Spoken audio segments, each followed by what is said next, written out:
Welcome to the ABV live show. Tonight we are running the ABV10 from DRC Stainless Works.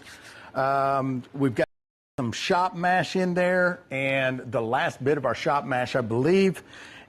This still purrs like a kitten. This is like well, it's the second time I've got to use it. We've run it here in the shop. This is like the fourth time. It's got a 2-inch electrical port. It's got a 4-inch column. It's got a 2-inch fill port. It's got a hurricane helmet, which has a copper coil inside there that you can run as a deflag, which I'm not running it tonight. It's got a sight glass on the front so you can kind of see what's going on. And of course, as you can see, 2 half-gallon thumper jars just working away. And a 2-inch shotgun condenser, so you can just push vapor through this thing with no problems. We're also giving one of these away this month, so this will make still number 9 that we've given away this year. Somebody gets this one at the end of September, so that's pretty awesome. All you got to do to enter to win is go to stillintheclear.com. Buy anything on the website, it's an automatic entry. If you buy a grain kit or grains, that's a double entry. We're going to draw 5 names every week. At the end of the month, we're going to take those 20 names, put them on the distiller's wheel of doom and despair, and we're going to pull one off. We're going to spin that wheel and eliminate names until there's only 1 name left. That's going to be the winner. So glad you guys came out to watch, and I'll see you in a little bit. And we're back with another week, the ABV Society Live. I'm Zach. That's Cyrus. Adam's over there running the show. How are you guys doing? What's up? Good to be back with you for another week. We got an exciting one kind of this week. I don't know, did you do any chatter about that? Do they know what's kind of going on? I think the channel members, I kind of told them what the plan was. Yeah. So let's get one for one here. What all's in this mash? We got wine, apple wine, homebrew light beer, cranberry mead, lemon mead. No, wait. Lemon juice. Lemon juice mead. Lemon juice mead. We've got pineapple moonshine. We've got a bottle of wine that's unlabeled. We have another bottle of wine that was unlabeled, but I do know what it was. It was a red wine that I tried some aging on, and it was just turned out weird. Yeah. About 3 different partial jars of shine that not real sure exactly what they were. There was some Jolly Rancher in there. Some Jolly Rancher. So just a mix of beer, mead, wine, liquor, everything. Yeah, we just consolidated all of the kind of, you just collect stuff over the time. And since we're moving warehouses, we don't want to move it all. Makes no sense. It makes no sense. Consolidate. Turn the 5 or 6 gallons worth of stuff that we poured in there into 1 gallon. Little house cleaning. Little Shiner house cleaning. Yeah. Mud Grips. Skylar, how are you guys? Glad you guys are with us. See a lot of the same old faces. We got Mud Grips, Motor City, Paul Johnson, Big Paul. We got Sir Dig Dug, Boom, Andres. Hello. The Iron Duke. Duke's in the house. What'd he say? Well, President Trump got the King of England today. I guess you're stuck with the Duke. We'll take it. I'd take that. I'll take it. I'd take that trade. Sounds like a good trade. Yeah, I'd take that trade. Glad you're all here with us. We've got a cool one this week. Really a different, in terms of flavor and what's going to come out of the end of that still. This is as different as it could get. I have no idea. No. No clue what this is going to be like. Odds are it's going to get neutraled out, I'm saying. Yeah. I'm not giving up on it yet. We'll see. Yeah. Motor City wants to know, Zach, did you order 4X shirts for the Shine Fest? Let me go back and look at my order. I think we do have 4X. I think there are 4X. I can't remember if it cuts off at... No, it was either 4 or 5. I think it stopped at 4. Saw that Jason already putting his entry in for next week. Saw the 5 gifted earlier. Jason T with the 5 gifted. My man. Robert Coppersmith wants to know, how do I enter to win the still? It's pretty easy. You go to stillintheclear.com. Any purchase on that site is an entry, and any purchase of grains or ingredients kits is a double entry. You can do a $9.99 super chat. That is an entry. If you're a member, you can do 5 gifted memberships, and that is an entry.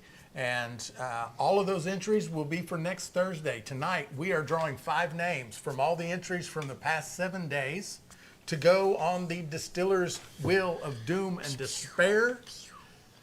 Jason with another 5 gifted and another entry into next week's drawing.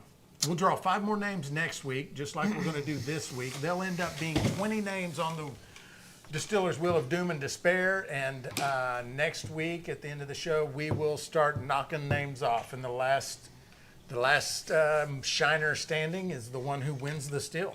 That's a winner. What's up, Duke? We were getting asked earlier, too, from some folks over on TikTok, how do they enter to win this still? A lot of you are already familiar, but if you are not, you can go to stillintheclear.com and make any purchase. That's going to be an entry. Grain kits and ingredients kits are 2 entries. If you're over on the YouTube at the Still in the Clear or the Humber, well, really just the Still in the Clear YouTube, you can send 5 gifted memberships, as Jason Trzynski just did. That's an entry. And a $9.99 super chat is also an entry. So if you're liking the looks of the DRC Stainless Works still, the ABV10. And it also has a double jar thumper set, which we're not on tonight. here. Yeah, that's true. Yeah, there's 2 mason jars that right there normally. We took those off to see, okay, if we wanted to do a spirit run, knock the proof down a little bit. And it did knock it down a little bit. We're at 163 on this last jar. They normally come off about 180 with the mason jar thumpers. So, yeah. Looks like Bill Jack Cletus Perkins got gifted a membership. Ooh, taste that now. It's completely different.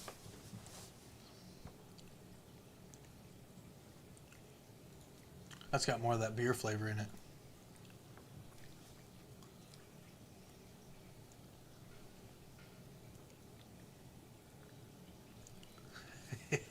What is going on with that? It's a lot of flavors.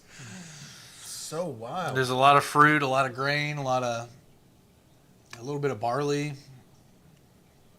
There is, I imagine, to some degree or another, there is every variation of grain and fruit that we really mess with in this mash. What are you going to call it? Like STC 57 or something? Or We may be calling it neutral spirit. It may get reran and proof down till you don't know what it is. We may eventually be calling it vodka. Yeah. Tyler, how are you, brother? Tightline 717 with the heart me. Thank you. Appreciate that. Daniel's in the house. What's up, brother? How are you, man? Iron Duke says, Holly, enjoying your channels. Yeah, so Holly Watts has been putting out some content the last 2 weeks. Yeah. She's doing a good job over there. Also promoting a lot of the Still in the Clear stuff. Yeah, that's That's awesome. awesome. Promoting the school community that we've got, ABV Society. Holly Watts on behalf of Skylar Watts with the 999 super chat there. Whoop. That's an entry. Entry for Skylar. Nice. Yeah, so the school community is kicking ass and taking names over there. I've noticed that. Climbing the charts. Climbing the charts. Last I looked, it's number 11 in the hobby category. Number like 771, 3, something like that. 70 something on the entire platform. So in the top 100 on the school platform, which is awesome. And SKOOL, ABV Society on School, for anyone looking for courses, information, recipes, people to bounce things off of, all kinds of cool stuff over there on School. So here's what we got over there. Other than just the community of 64 people right now,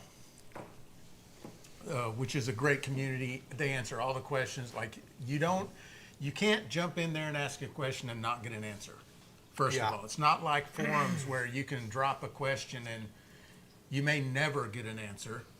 But also, we have a classroom section that has all of it is the MASH archive. And right now I've got all of 2022, all of 2023, all the MASH issues.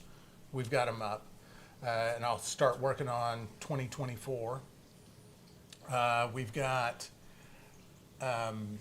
a beginner kind of tutorial on how to make wine, a beginner tutorial on how to make mead. We've got, we just put up a glossary with over 150 terms and definitions of just Pretty cool. the terms that we use inside the community. Because, when you're a beginner and someone starts trying to teach you stuff and they're using the jargon that no one else except people in that community use, you're like lost. It's a different You don't even know what language. they're talking about. Yep. It's a lot of knowledge to take in all at once, especially if you don't know which way to look, what causes what. I mean, it's just like... Jar.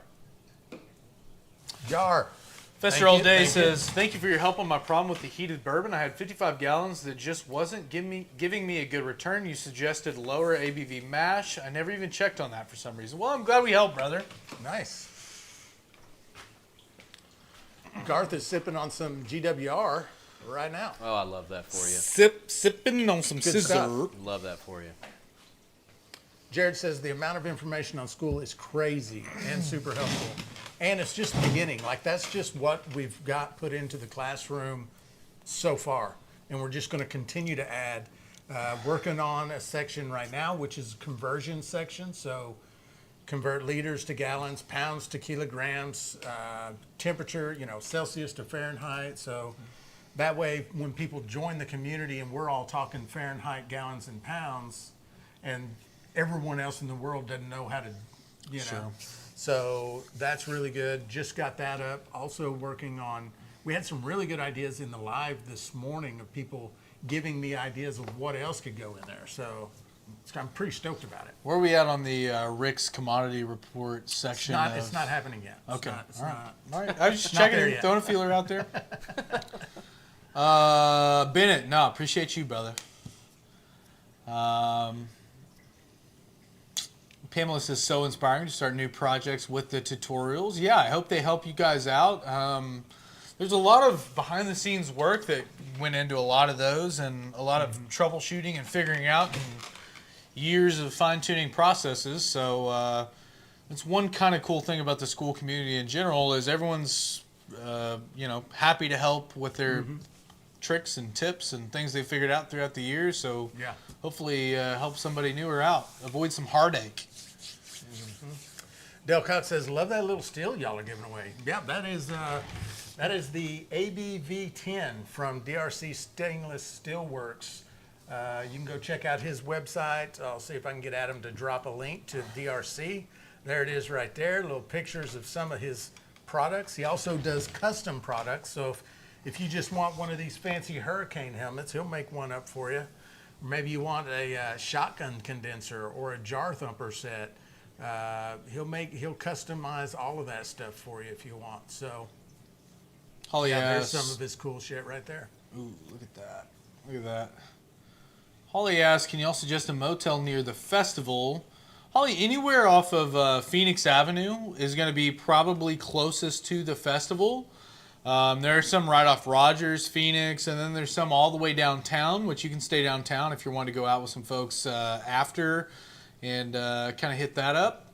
That'll be there for you too. Really, in all reality, if you get a hotel in Fort Smith, if it's as far away from the festival as possible, you're still only looking at 20 minutes. That said, there's quite a few that are 5 and 10 minutes away. So There's some campgrounds just right close here by us. If any of you guys are planning on pulling a camper down here, and you can pretty much stay on site at the festival at a couple places. But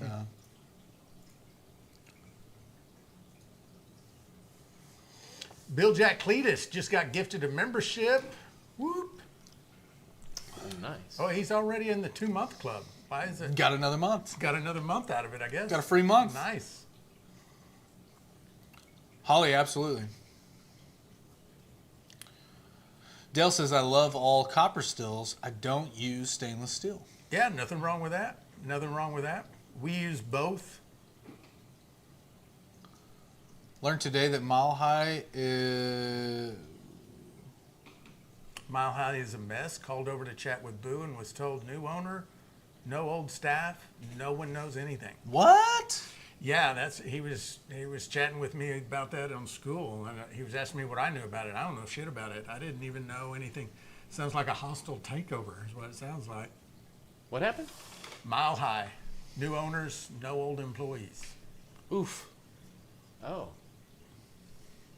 Don't know anything about it yet, folks. Dang. Okay. Interesting. Well, I'm finding out for the first time, so.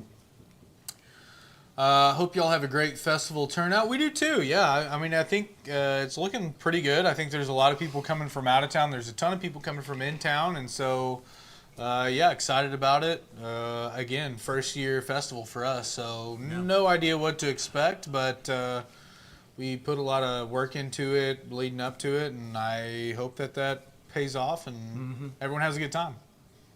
Got a handful of our own little tight community that are coming in. Got some names you guys would recognize coming in. I think Shua said he's coming. Shua's coming, yep. Mark and Digger, they're coming. Yep. Uncle Moonshine is coming. There was another one too. I'm trying to think of. Well, anyway, quite a few people within the community are coming, and then of course we'll have a lot of locals that I think Shady Homesteaders coming in, dropping off our T-shirts. Oh, that's right. Yeah.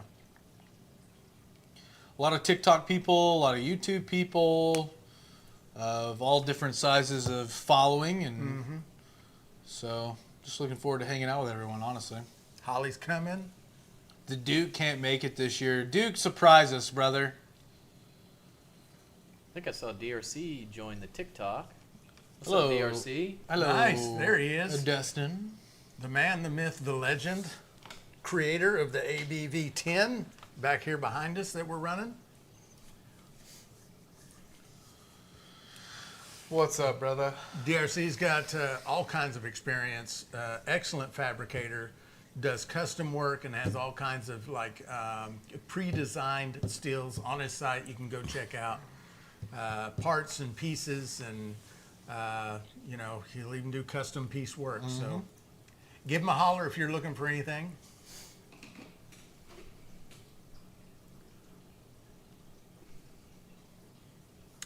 Mile High engagement online dropped off, no videos for a while. Yeah, but that also, that happens. That happens with our channel.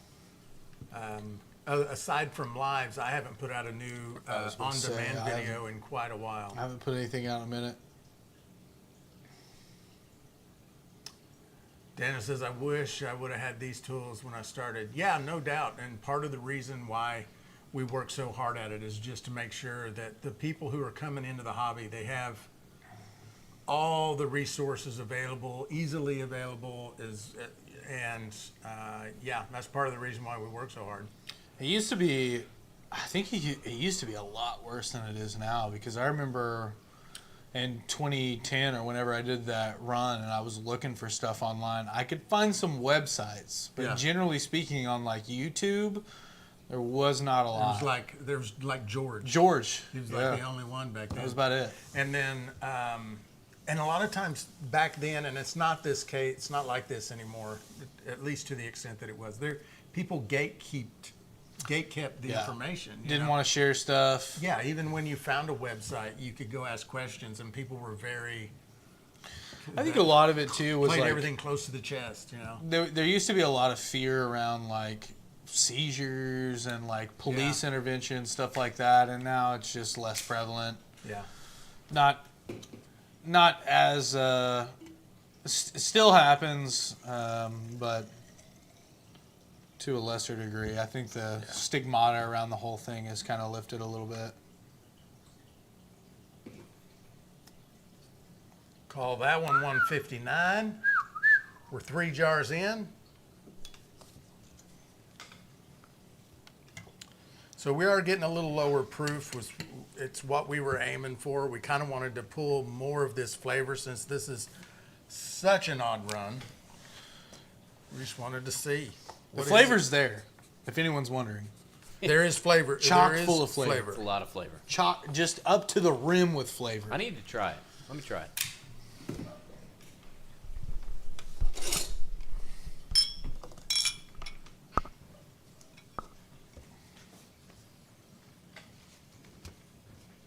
Get you some of that, my friend. See what you think of that, Bubba. Complex aroma. Yeah, I was about to say. Okay.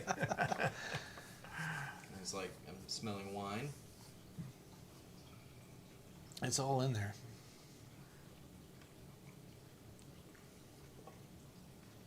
That was kind of my reaction. That little. Whoa. Well, Whoa. Joe says the Duke is rocking it on school. Yeah, he has been instrumental in putting a lot of the information together that we have in the classroom section. shout out to the Duke. The Duke's been working his butt off on that. Interesting. Right? The sweetness is definitely there. Yeah, this is one that I would put in a category of, like, not bad, but also not desirable. Yeah. You know what I mean? I mean, That nah, bitter- not really. I mean, it's gonna have to He's like, I'd change quite a say- bit to I'd put leave it- the not desirable category. You know what it for me. kind of reminds me of? It reminds me of a higher proof. I'm trying to imagine if you Like, proof this down to like 100. It reminds me of like a higher proof, like prison hooch. Like I feel like like some ketchup hooch. Like that's what it makes me. Yeah, no, that's fair, and that's fair. Yeah.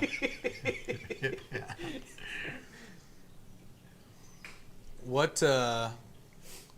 Not that this is. I mean, what is the weirdest run of liquor you've ever made? It was the Pachuga that we did. The Pachuga. Yeah, I've never done anything that strange. It was either the Pachuga or the Christmas dinner. The Christmas dinner is pretty wild also. Christmas dinner was pretty crazy. Pretty good turnout. Well, really, both of them are pretty good turnout. I mean, I was surprised by both of them. I Yeah. really Yeah. didn't expect to like either one of them. Yeah. Extremely different liquors, but like not bad. Pretty good. Moonshine Bama says, "Hey, Si, not sure it's possible because of the technicalities. Can you help with wiring a 220 heating element? If you say yes, I'll call you at your convenience." I mean, I can tell you how I would do it, and that's about the best I can give you. I do not have an electrician's license of any sort. And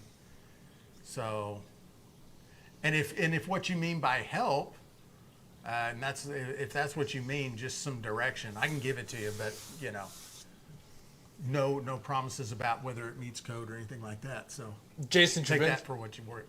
Jason Trzynski asks, "How much experience do you have with actual prison hooch, Adam?" Actual We zero. don't Zero. have to answer that.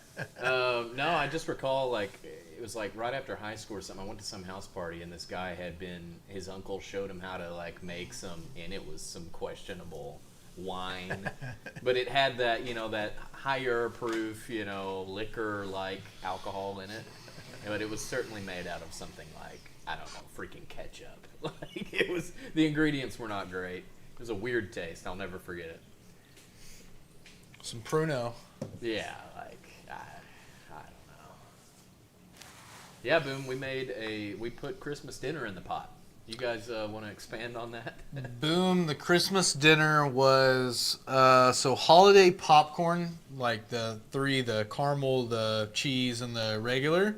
So it was holiday popcorn, stuffing, yams, canned yams, fruit cake, like those Christmas tin cookies, Little sugar cookies. the little sugar cookies.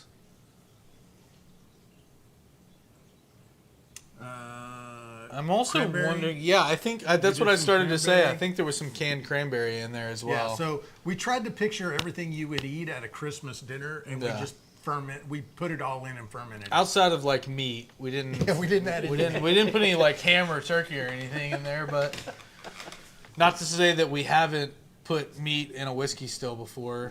We have done that, but didn't on that run. Carl's waiting on my pectic enzyme so I can mash in. Gonna try a cranberry apple. Hell yeah. Did we see DRC's question about the D flag? I don't know.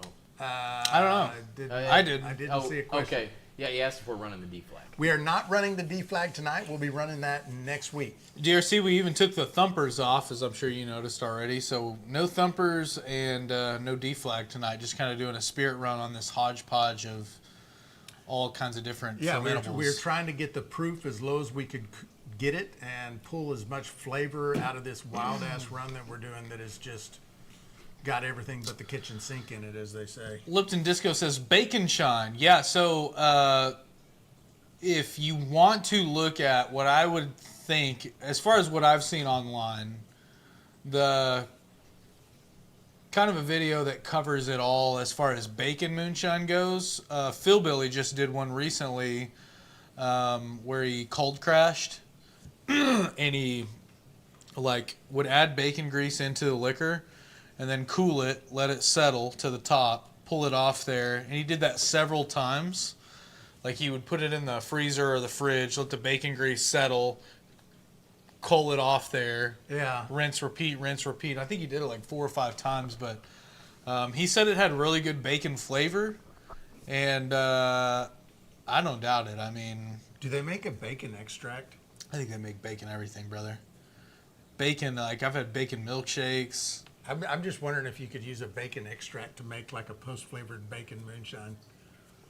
Yeah, he did it with just straight bacon grease. Yeah. Just fried up a bunch of bacon and put the grease in there, let it mix, and then cool, settle, rinse, repeat, rinse, Thank repeat. you, folks, for the jar. The warning. Thank you, thank you, thank you. Jar number 4 here, I believe. Go ahead. All right. Just put that back in there.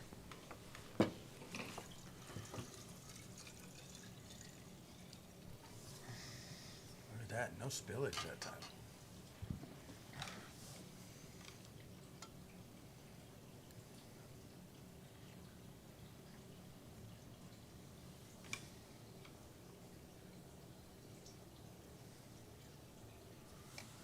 Oh, it stayed a little more constant that time. First 3 jars dropped. Drop, drop, drop. Evened out.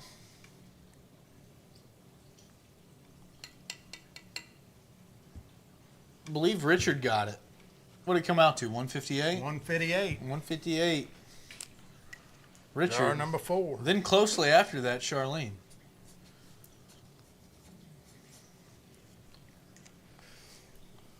The jar shakers are out again. Oh, no. JCT. Jar shake? Come on. Come on. What are we doing? I always forget about shaking it. Moonshiner Billy, what's up, brother? How are you? Need a lid. Paul Johnson says, I just can't get over how fast that's running. Yeah, Paul, this still, I mean, you guys have heard us say before, it wants to run fast.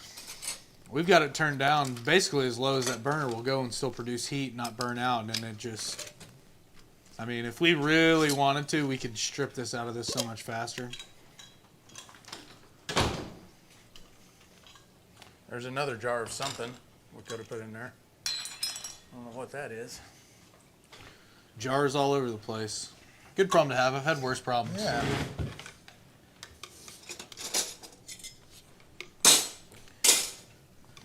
I mean, is it worth doing a shake on something we already know the proof of?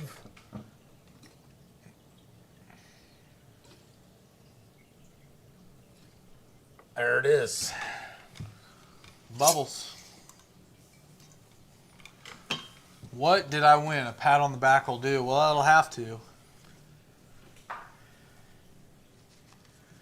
We that- could at some point bring back the proof That's the proof. guessing game. Yeah. Maybe give away hats since we have them in stock that we could just ship out. Oh yeah, that's a fun one. Have y'all seen the new hats?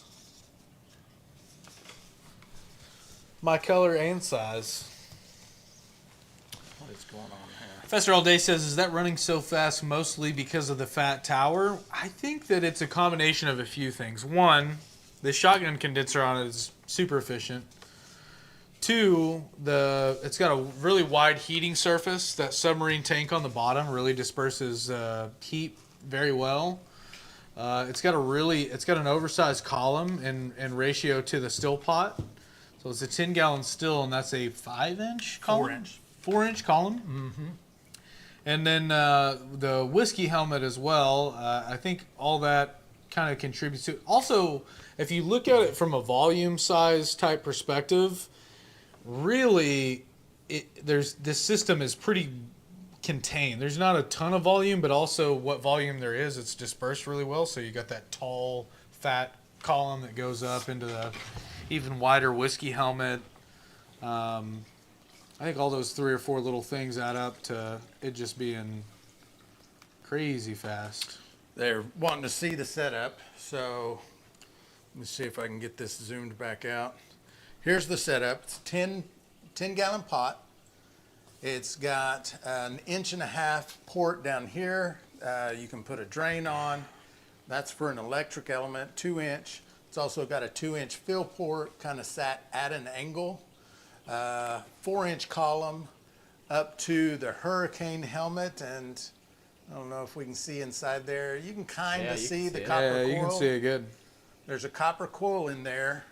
We don't have it hooked up tonight, but it's got an inlet outlet for water to have a little deflag inside the hurricane helmet. This is just one of my pieces. I just put an extension on here. And this is all 2-inch all the way to the shotgun condenser. It also has a breather port on it so that you don't get the surging problems when it's running really fast. And I've got it slowed down quite a bit right now. It'll run a lot faster than this. And part of it is there is no bottleneck. The 2-inch is the smallest piping in this system, and except for the 5 different 1/2-inch pipes that are inside that shotgun condenser. So there's no real big bottleneck like you get with a lot of stills. And so that's why it runs so fast, so nicely. Well, and really at the 5 1/2-inch inner tubes, that's still 2.5 inches of circumference on the inside. Why can I not?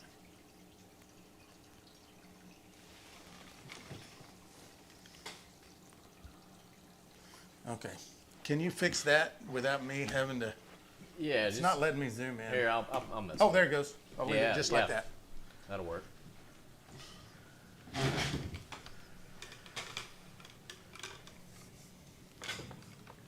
Found a 2-gallon mason jar on Amazon. The biggest one I found is a gallon. That's pretty cool. 2 gallons. I thought the 1 gallon, I was like, this is neat. Yeah, I've never seen a 1-gallon. Well, they have them at Walmart, but the lids are not like. I don't think you would want to turn it over and shake it up. This one you can. Do you think so? This one I can. It's got a solid top, so it's not a ring in top. Yeah. It's just a solid metal top, but it does have the rubber gasket on top where it hits the. I pickle eggs in mine, and I feel pretty confident. I think I could. I think it's pretty much. Think it seals up? Yeah, sealed up. Hey, Adam. Hey, Let's pull up the Oh, Distiller's yeah. Wheel of Doom and Despair. Let's see who's on it already. sure. Let's see the names that are in the running already. We got Joe. We got Joe. We got Pamela. We got Jason. We got Mudgrips. We got Joe again. Sir Dig Dug. Sir Dig Dug. Joe again, and then Sir Dig Dug. Yeah. I think Joe and Sir Dig Dug have a really good shot. They got a pretty good shot at it. Yeah, Indeed. that'll be an interesting playoff. So we're going to draw 5 more names tonight. And that'll put 15 names on it. Next week we'll draw 5 more names. That'll put 20 names on it. And then at the end next week we will start eliminating people from the Distiller's Wheel of Doom and Despair. I think we ought to rip a name off for tonight. I think we ought to rip one off. Let's see. Let's add one to it. Who's going to get it? Again, Joe had a ridiculous amount of entries, so she's got a shot at getting on that wheel. Pretty good shot at getting on it again. That'll be an order there. 9706. Who be that? David Anderson. David Anderson. Hagar, are you in here, brother? You are on the wheel. Hagar? Hagar. Hell Hagar. Hell, Hagar. Speaking of hailing, where's Clinton? I was thinking about that We earlier. want to check I in don't on think he Clinton. was Let's here go last week do, either. do a welfare check on Clinton House. What's Yeah. going on? Maybe. Anybody Maybe. talk I hadn't to seen him in school either. Oof. Oof. Now I'm. Before I was somewhat kidding, but now I'm slightly concerned. Yeah. There it is. I said all that when you said David Anderson, thinking, "Oh, that's Hagar." Oh. I hope I wasn't wrong. Oh. Put David Anderson on there, but I think that's the same person. Okay. Hagar, can you tell us if we're wrong about that? Yeah. Are you? Honestly, Oh yeah. Can you honestly tell us? none of that Jason T misspelled my name shit. Yeah. Is that actually you?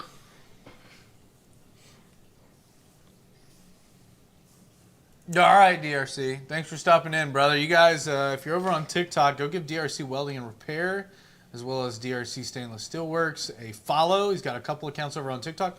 Always live, always fabricating. He's live all the time doing it. Always talking about different things and aspects of doing things, whether it's up on the fabrication side or on the shining side of things. So. Very educational when he's on live. Sure. Answers a lot of questions. Just kind of rambles off the top of his head, giving people information. Sure. My camo hat. Hagar has confirmed. He has doxed himself. Or we have. Yeah. I'm not liking this run. I can still taste it, and I'm not happy with it. I mean, I think that this run is a cool candidate because we taste it right now, and it's just there's so much going on with it because there's just so many different kinds of Yeah. ferments in it. This would be a cool one for me. I think if we ran the D flag and we ran this still as high proof and neutral as we can, reran this, and maybe even some other stuff that we need to clean up, filled the still up, and then ran off a true neutral. Well, I mean, sure, it's going to be a neutral then. Well, this I'm is the fine with most. it. This is the most flavorful. Like I think the best thing we can do with it, just to get an idea of what it really tastes like, is make our cuts and blend it and proof it down to 70 and just Yeah. see what it tastes like at 70 proof. Maybe I'll change my mind at that point. yeah, could be interesting. Jason, everybody was making fun of you in the chat. It's all you missed. I was taking up for you, but everyone else was like, "That guy sucks." And I was like, "Nah, dude." Anyway, that was about it.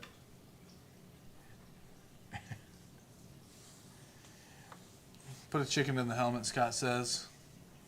Yeah, we could do that again. I wouldn't mind doing it again, honestly. I would do it again. It came out pretty good. I might go with like some kind of maybe like a rare meat, like maybe like an owl or I don't know, maybe a guinea pig is like kind of frowned upon, but Talking about eating it?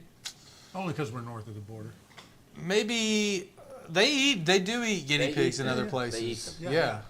And I'm fine with They that. raise them to eat them. Yeah, it's like Meat of the field, they it's call livestock. it. Yeah. Fish of the prairie, I believe they Yeah, they refer call it to tunnel the meat. tunnel meat. That's Spam. Put some Man, spam. spam is not going to survive the process. I'm just Spam telling would you. have to be in a like a Tupperware in there, like Chicken some kinda- barely survived the process. barely, yeah. Yeah, it'd have to be kind of caged up, and then at that, I think you're gonna maybe. Will spam melt? Can you melt spam? I mean, If you steamed spam long enough, is it gonna melt? Is it going to lose its solid state and turn into a liquid? No. Right? No, it won't. I think it's going to fall apart, just completely fall apart. I think you'd have to put it in a basket of some sort. Yeah, you'd have to have a mesh basket. Kind of like one of those tea leaf mesh ball things that you put loose tea leaves in. Mm-hmm. You put your spam. Gordon Shinerman says do brisket. I'm up for doing a brisket. Yeah, me too. We talked a little bit about brisket and ribs and stuff back around the Pachuca run, and The problem with the brisket is you just need such a large cap. I mean, Yeah. a brisket's a big piece of meat. Well, you can cut it down. Yeah, you could just, I guess, Just cut it till it fits. cut the fat tip off and kind of shim it up a little bit. Put a chimp in it. Chimp meat's getting harder and harder to find every week. yeah, we can't find it. Mud Grip says if you're hungry enough, everything is a meat animal. That's fair. All animals are meat. That's Including true. ourselves. Yeah. That's true. Cook a bologna on top of that DRC cap. You definitely could. And it is stainless, so I feel like the cleanup would be a little bit more friendly. Easy peasy. Yeah. Me and Mama have cooked meals on the top of the steel as we ran. It's the best meal you ever had cooked on a still. I don't know. She always just, I think it was just always some type of soup thing because that's just really easy. I'm just gonna heat it up kind of. If I can remember right. Yeah, it was always just like a soup. Never had bologna stew, Scott.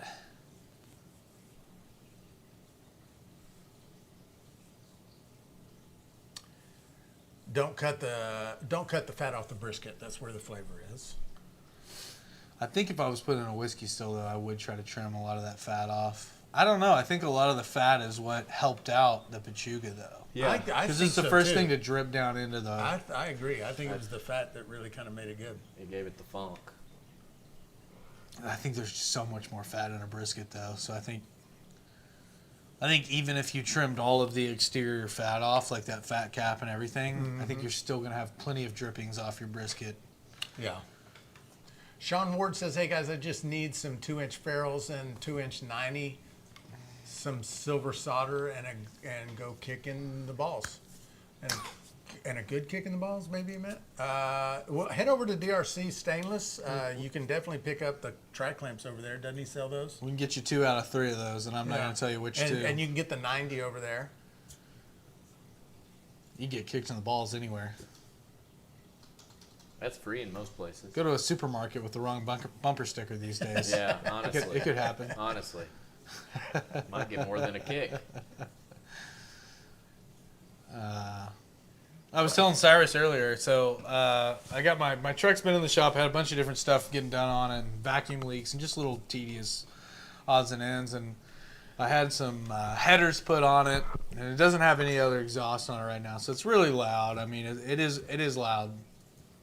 I pulled up to a gas station before the live today, and I was pulling in there getting some gas, and there was a lady looking back at me, kind of an older lady, and she looked back at me like this and gave me one of those. Like I could literally see her lips go like that, and I was kind of pulling up, kind of laughing about it.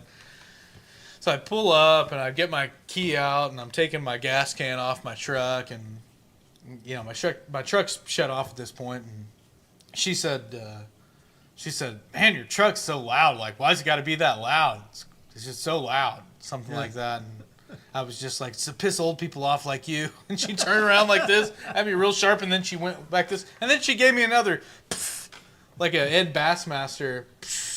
I was Did she happen to? Was she driving a Subaru, perchance? She was. Why do you ask that? I'm a good profiler. Yeah, she was driving a black. It wasn't an Outback. It was like a Crosstrek or something. Yeah. Maybe Doesn't a matter. Forester. Are Subaru drivers a bit judgy about other people's vehicles? Or is that so what's there's going on? Probably that kind So of. like I personally like Subarus. Not saying anything bad about Subarus. I would drive one, but there's a certain crop of people, that maybe a certain intellect that drives a Subaru, and they are people that wouldn't like a loud truck. She didn't like it. I'd say that particular Subaru driver did not like it. Yeah. 9 times out of 10, they're probably going to disagree with you on most things.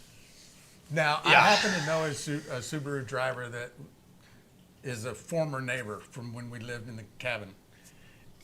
He has a Subaru and a very large truck. That's awesome. See, that's my kind of Subaru. Well, I love that. I love that. Wife's always drove them. She's got a Subaru Outback now. Yeah. And yeah, she doesn't. I did have to preface a little bit. I was like, hey, by the way, this truck's gonna be pretty loud for the next like, 2-3 weeks. But I would drive a Subaru Outback if it was jacked up. I don't think I've ever seen a jacked up Outback.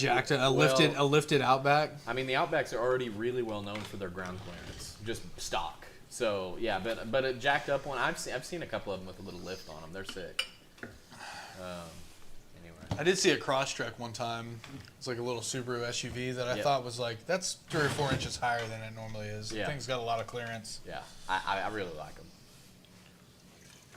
Opposing pistons is silly engine. Yeah, is that a? It's not a. They don't do a Boxster engine in those, do they? I can't remember. It's like, aren't they like this? I can't remember. I don't have any loyalty when it comes to vehicles. Like I could care less, kind of what I drive.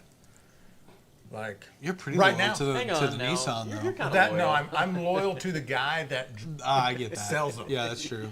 That because like he fixes them like anyway. I don't want to get all into that, but Yeah, I buy them from a particular person for a particular reason. they're hot.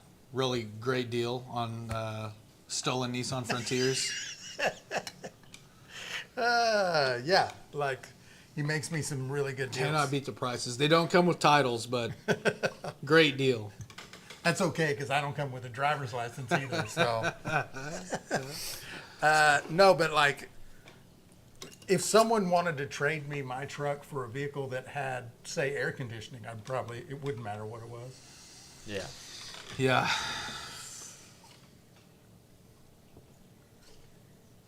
For the Shakers. We should start a band called the Shakers. It's a pretty good band name, Yeah. the Shakers. I think we've got 43, maybe somewhere between 39 and 43 people watching, Hell yeah. and 29 likes. Oh my gosh. It's a little better than It's last so, week. it makes me feel like Piece of shit. it makes me feel terrible. It makes me feel like, what am I doing wrong? So with that being said, guys, thanks for joining the show, and we'll see you next week. So Since All right. obviously only half the people in here like it. This guy's got them on the blackout screen. See y'all later. Jar number 5 is also 158.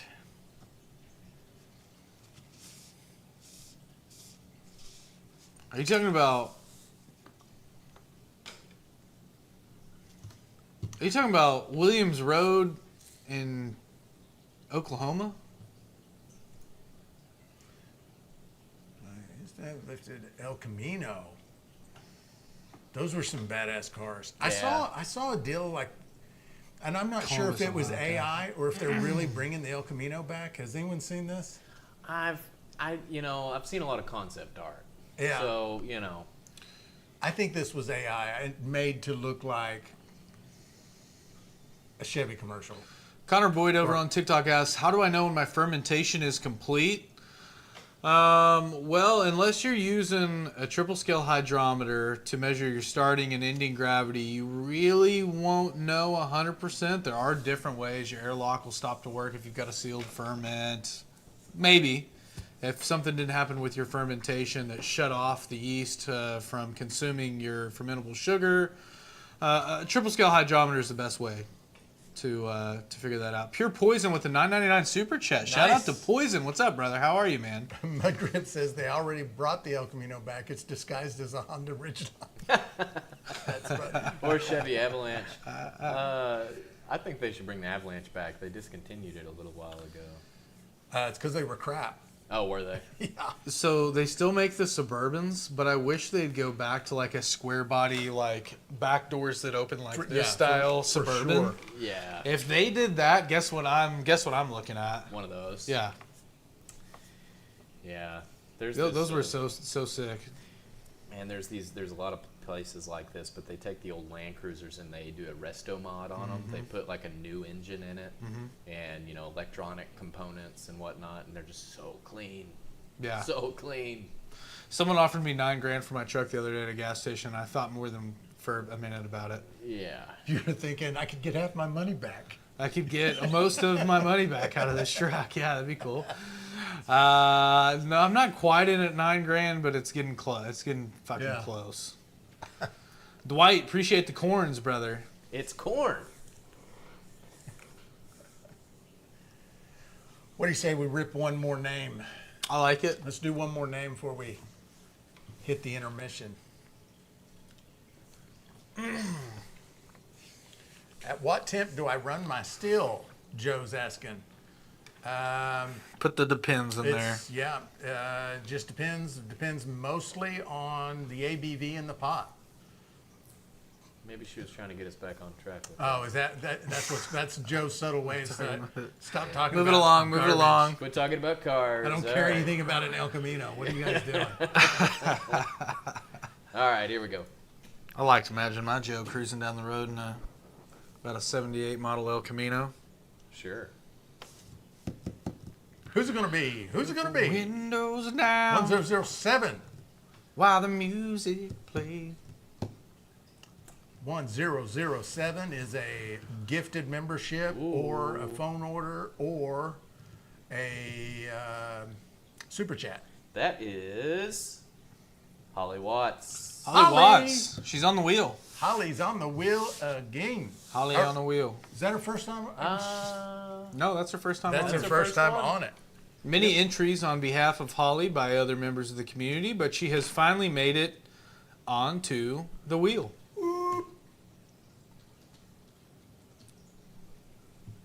Big wheel, keep on 1976 turning. Scottsdale. Scottsdale's Nice great. ride. First truck was an 84. Proud Mary. keep Square on body. rolling. Oh, it's IE. Hang on. Sean Ward says, think I need to slow my roll. I have most of my setup, but damn, I'm getting excited. Yeah, that's how it works. That'll get you, Sean. Yeah. How far away are you from it? From having it all? Is it time to go ahead and make your first mash? Have it sitting, waiting for when you get the still? Make a sugar mash so you got a sack run waiting on it?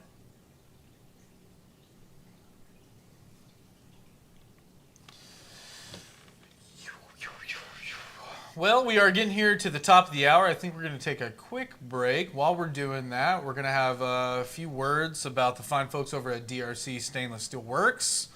A little bit about what went into a previous mash. This mash, for those of you just joining, is a hodgepodge of mead, wine, beer, liquor, post-flavored shines, clears, beer, all kinds of stuff. But while we're doing that, feel free to, I don't know, maybe grab another beer. Go take out the trash for your wife.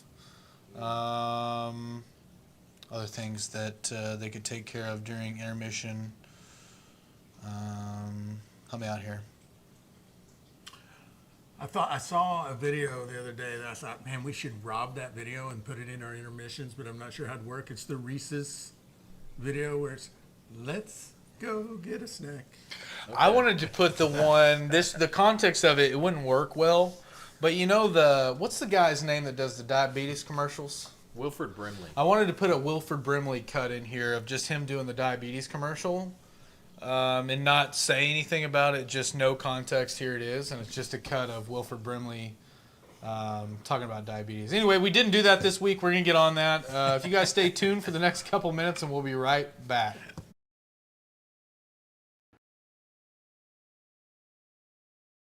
Tonight, we are running the ABV10 from DRC Stainless Works.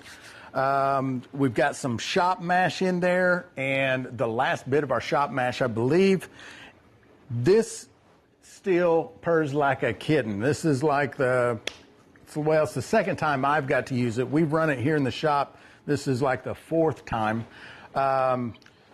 It's got a 2-inch electrical port. It's got a 4-inch column. It's got a 2-inch fill port. It's got a hurricane helmet, which has a copper coil inside there that you can run as a deflag, which I'm not running it tonight. It's got a sight glass on the front so you can kind of see what's going on. And of course, as you can see, 2 half-gallon thumper jars just working away. And a 2-inch shotgun condenser, so you can just push vapor through this thing with no problems. We're also giving one of these away this month. So this will make still number 9 that we've given away this year. Somebody gets this one at the end of September. So that's pretty awesome. All you got to do to enter to win is go to stillintheclear.com. Buy anything on the website, it's an automatic entry. If you buy a grain kit or grains, that's a double entry. We're going to draw 5 names every week. At the end of the month, we're going to take those 20 names, put them on the distiller's wheel of doom and despair, and we're going to pull one off. We're going to spin that wheel and eliminate names until there's only 1 name left. That's going to be the winner. So glad you guys came out to watch, and I'll see you in a little bit. And we're back. Indeed. How many names have we pulled off this week already? 2? Yeah, We've we pulled got off 2. 2. And we're pulling 5 total or 4 total? 5 total. 5 total. 3 more. Uncle Hal, appreciate the follow, brother. Let's rip one more name off this list. See who the next contestant to take a shot at winning this still is. Here we go. Here we go. Yeah, let it.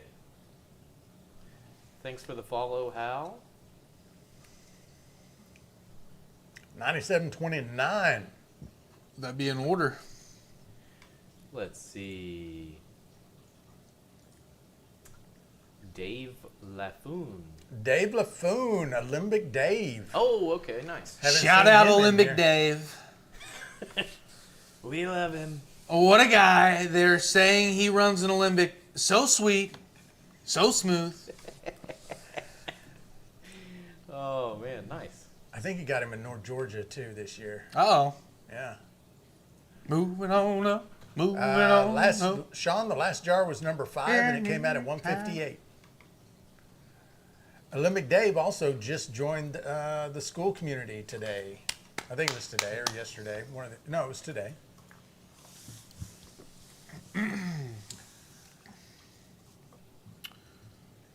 We'll have to let him know later because I don't think he's in here. Come on, Dave. JJB. Thanks for the follow, brother. Moonshine Lawrence Jason. What's up, brother? What's up? What's the difference between a C30 and a C10 Scottsdale? I thought the Scottsdale only came in the C30 flavor. So a C10 is a half ton, a C20 is a 3/4 ton, and a C30 is a 1 ton. I have a C20. It's not a Scottsdale. It's a 68 model. I don't know if they're making Scottsdales in 68. Yeah. Were they? My dad had a 71, I think, or 72. I think 72 was the first year. I could be absolutely wrong, but I think they didn't start making those until 72. I have a 68, so the 68 to 71 model Chevys, as far as I know, and I could be absolutely wrong about this, I think they're just C10, C20, and C30s. Now, I do think that there was like a Cheyenne specialty package, like an upgraded. That, in fact, the one my dad had might have been a Cheyenne. I don't remember. It was an old farm truck. And Yeah. Me and my best friend, we were like 13, 14. We Dukes of Hazzard that thing all out in the pasture Yeah. like crazy.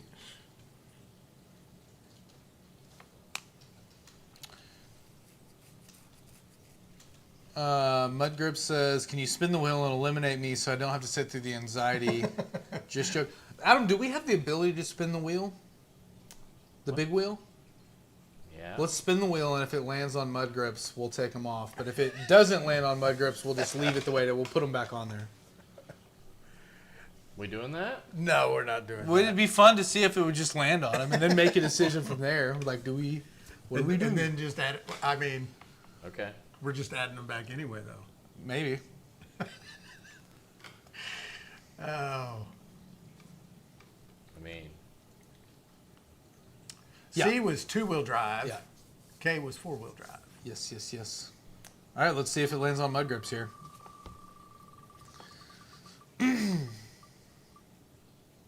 Ah, Nope. All right. safe that time.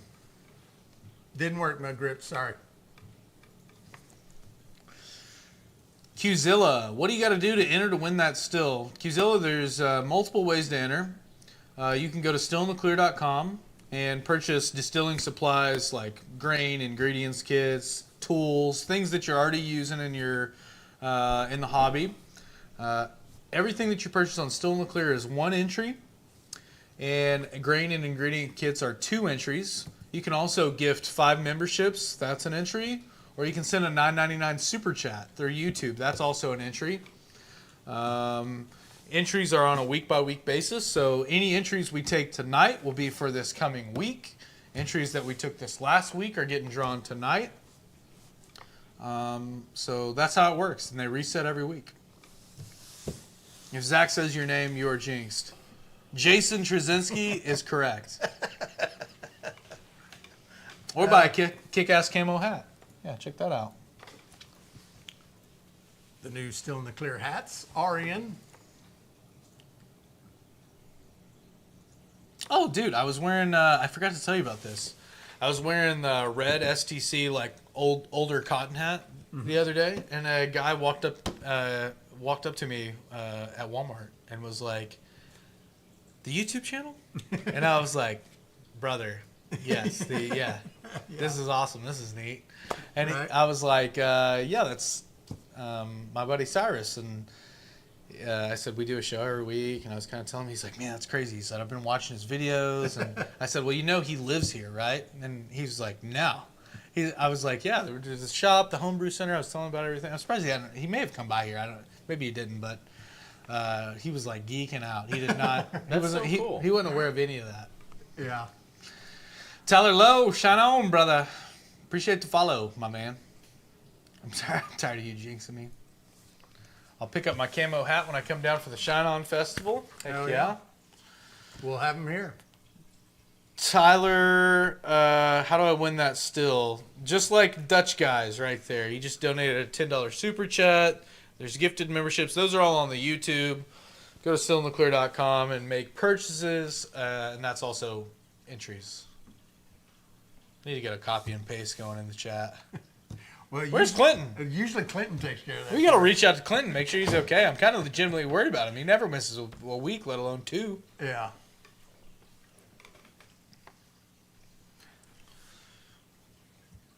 What's the best pump for pumping wash?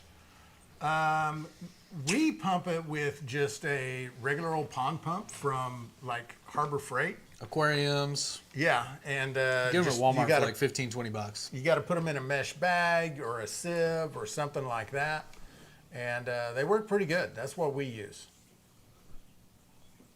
Jason T with another 5 gifted memberships. They seem to still be working. Turns out Clinton House was indicted on several counts of various tax fraud. Get a donation pool going around for Clinton and his legal defense.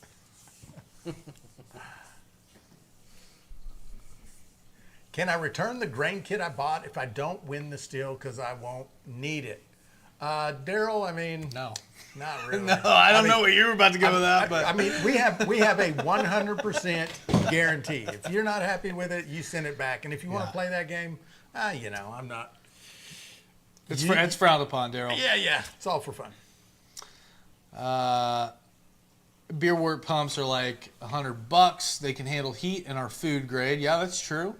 Well, now you were talking about. Did I misunderstand the question? I don't know.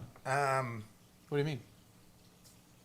I thought he was talking about pumping your mash. I But think if he he's was. talking about Pumping, yeah. talking about like recirculating a wort, like for beer, what's the best pump for pumping wash? If you're talking about recirculating, then yeah, you do need to get a specific kind of pump. I don't. You could get a hold of Copper Moon Steel Company, because he has them on his stills. He sent one to us. He recirculates wash, and so they do have to have a certain heat rating. That's true. So I don't know where to get those. I've never even bought one. Just he sent us one, so he would know. Derek over at Copper Moon Steel. Also, I'm sure if you got the wrong type as well, you could run the risk of maybe kind of eating up the pump. Like maybe the alcohol over time, if it sat in there, could start to maybe gum some parts up that You aren't. certainly want to wash it, rinse it after each use. Yeah. I wrap my pump in a paint thinner or paint strainer with a zipper cord. Yeah. I've done that too. Set it inside of a bucket, inside of a micron bag. Yeah. 1,000 ways to skin a cat.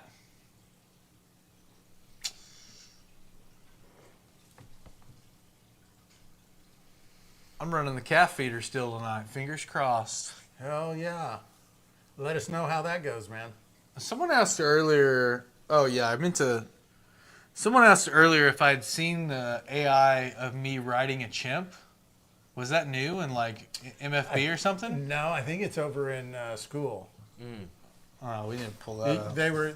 They were also kind of giving you shit because you're still at level 1 over there too. Yeah, I haven't been doing a lot over there. That's my bad. Yeah, those are rookie numbers. I got to get those up. Video on Schooler didn't happen. Y'all look like triplets in camo. Yeah.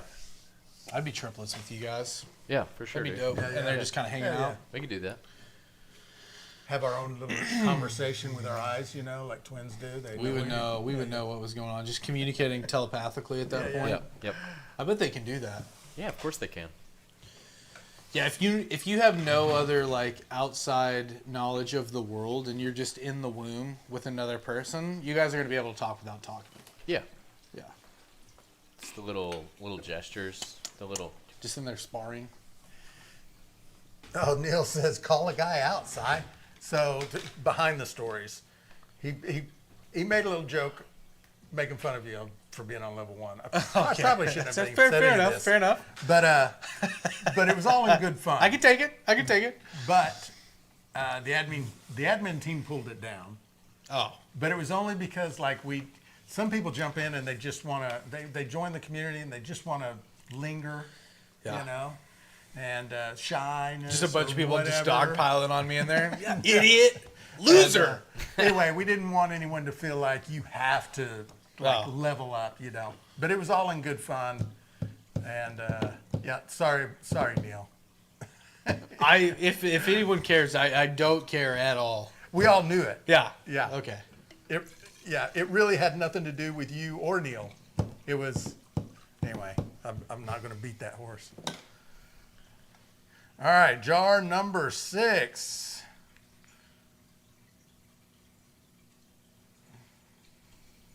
Sure. Yeah, still, we'll call that 157. We suspect level 1s are ATF. Yep, I'm just down there downloading all your computer data and figuring out where you are. And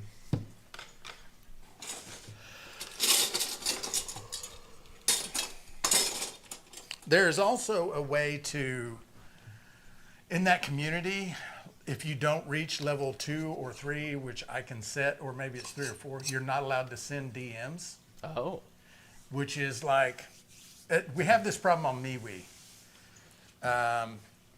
Spammers will get in there and they don't ever contribute to the group because they want to hide from the group, but they'll start spamming DMs in the group. yeah, Right. You get a fair amount it's of kind of a those. pain in the butt over on MeWe, or it used to be. It's not as bad anymore. I'm also wondering who those work on because I get messages literally on a daily basis from like supermodel picture women who are like, actually, you know what? This will be a fun thing. Let me just read you a couple here. This will be a fun thing.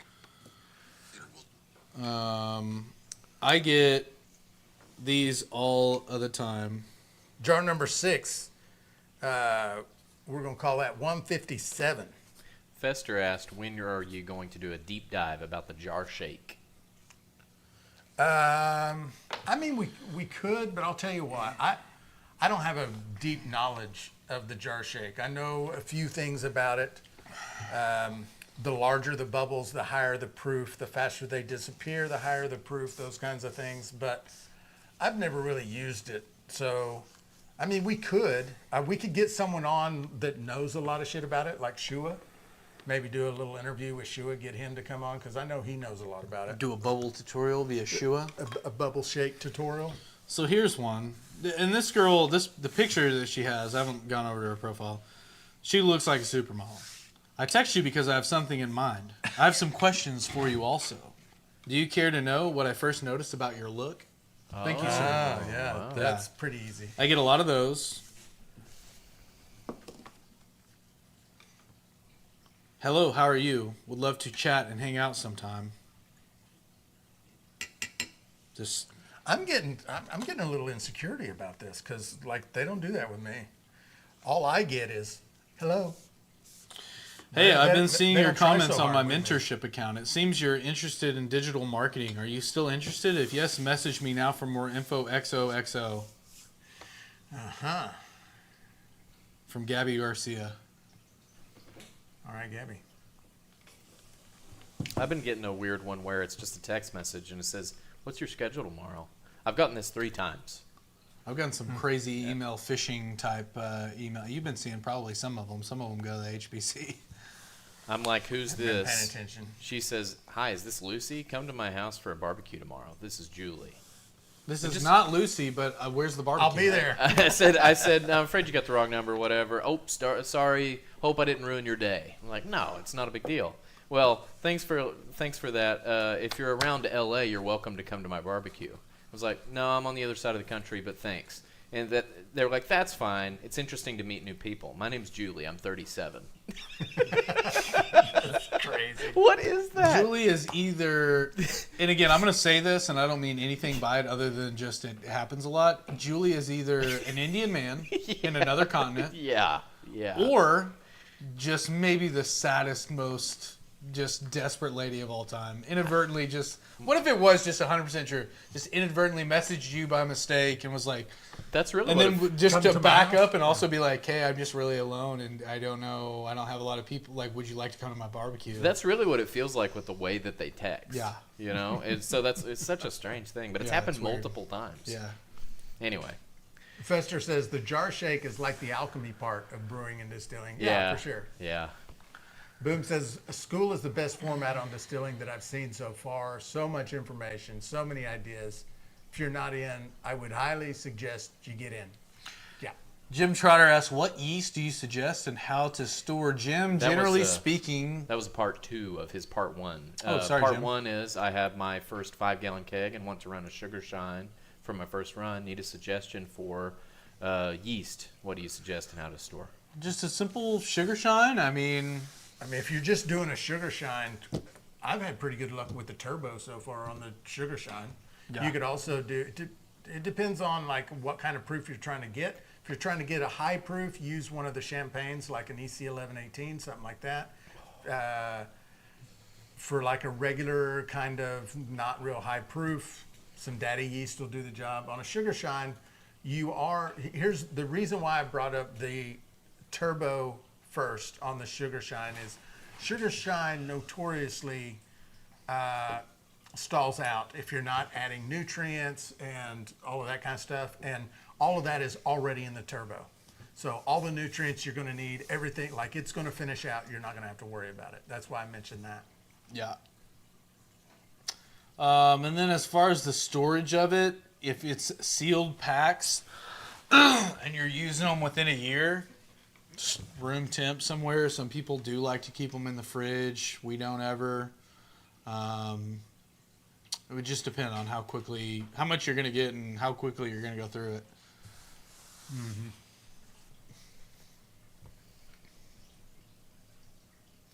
Sean Ward says, just wanted to shout out and thank you all for all you are doing. Well, Sean, You bet, Sean. Appreciate that, man. Yeah, join school. Sir Dig Dug is suggesting, Sean. Here's the deal with school. We put a lot of time and effort into it. There's a lot going over there. It's getting bigger and better all the time. There is a 7-day free trial. You can go over there, check it out, just see if it's something you like. After that, it's $10 a month or $79 for a year. Mm-hmm. And lots of good stuff going on over there. So Adam just put a link over into the chat. For anybody that's curious, you can copy and paste that. If it's not clickable for you, you can copy and paste it into a search bar. It'll take you right on over there. Also, if you just go to the school website at this point and go into the DIY? Or hobbies? Yeah. It's like number 11 on there. So the whole site, it's like number 11 on hobbies, and then it's top 100, like 70 something across all categories. So pretty easy to find. Jason, the beginner bourbon kit comes with daddy yeast. Paul says daddy yeast seems to be moody as hell.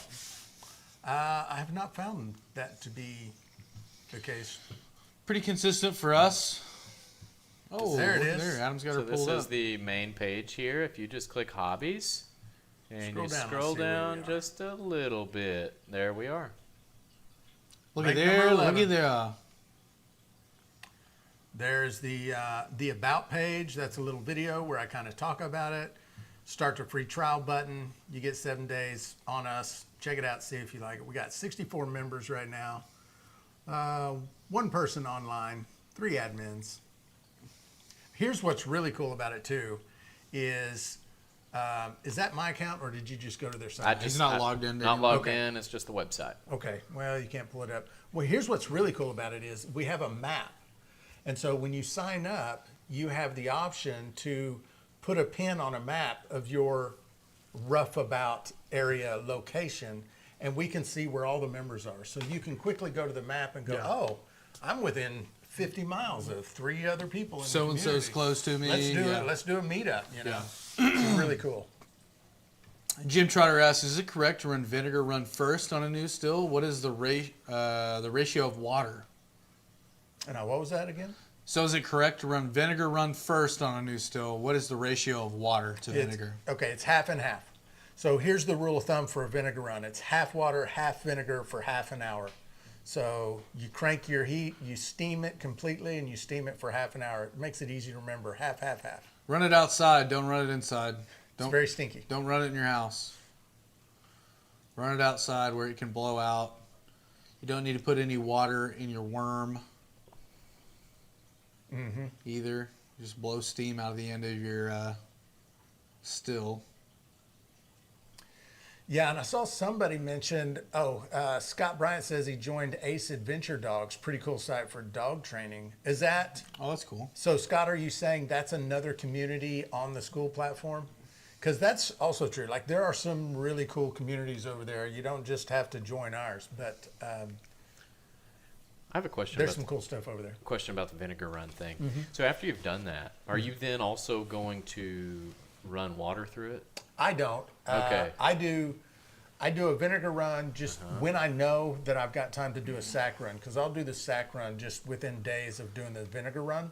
Oh, okay. And I forgot about the sack run thing. Yeah, so if you're not doing a sack run, then you want to run water. okay, You'll have yeah. to do something. You can't just do the vinegar run Yeah. and then let it. You'll have to either blow some steam through it or do a sack run like Okay. Si's saying. Okay, gotcha. The acidity of the vinegar is going to patina the inside of, if it's a copper still. If it's not a copper still, you don't have to worry about it. But it's going to patina pretty quickly, and your first jar of whatever your next run is going to have a blue tint. Be blue. Yeah. Yeah. Yeah, make sure you have a bucket to catch all the crap. Another good piece of advice. I normally, like, every time I've ever done, like, a steam cleaning run, I normally just set a bowl under it or something just to catch, because you'll get little pieces of, like, solder and sediment, and, like, little black specks and stuff that'll kind of drip out of the end of your worm or your condenser, whatever you're running on. And but, yeah, does a good job of cleaning them up. Should I run the cooling water on the lower end or upper? So we like cool at the bottom. So we run cool water in the bottom, like this condenser, for example. Any of the condensers we run, whether they're even deflags, stuff like that. We like the cool water to be at the lowest point. Well, I guess for the Liebigs and the condensers and the worms, Yeah. you want the cool water running in at the bottom point. So like think furthest point of your distillate path being the coldest, and then gradually getting slightly warmer up further in the Liebig here. So like we've got hot water coming out, cold water coming in. Deflags are generally the same, depending on how they're set up, unless they're like some kind of weird inline or inverted or something. You might do something a little bit different there, depending on how they are.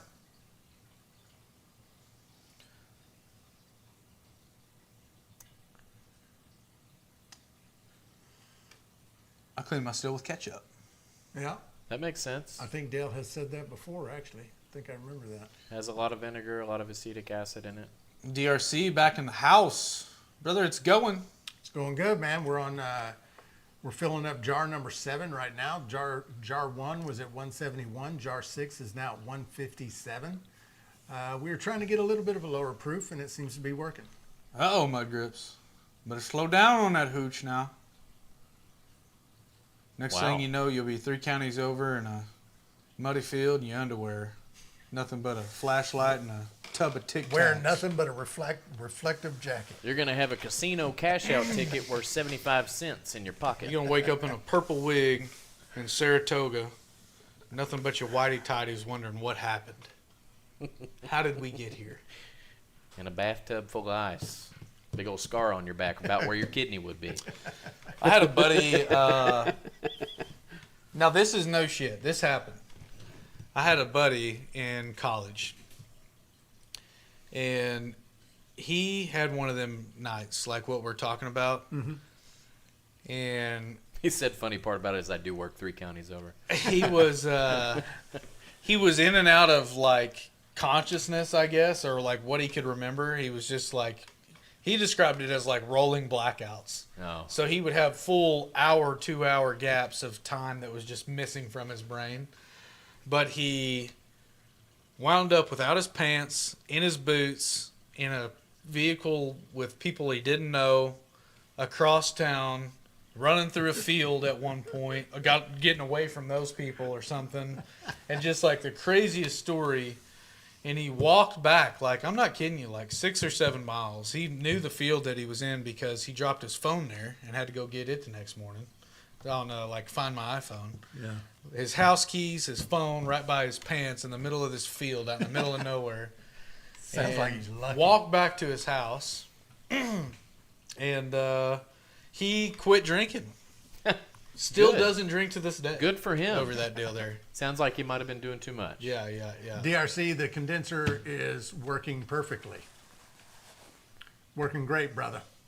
Punched a hole through his window trying to get in his house. Cut his hand all up. Almost had to go to the hospital. Was like working on bleeding out. Also, that's how he woke his wife up. Yeah. So right. she comes to, broken glass in the kitchen.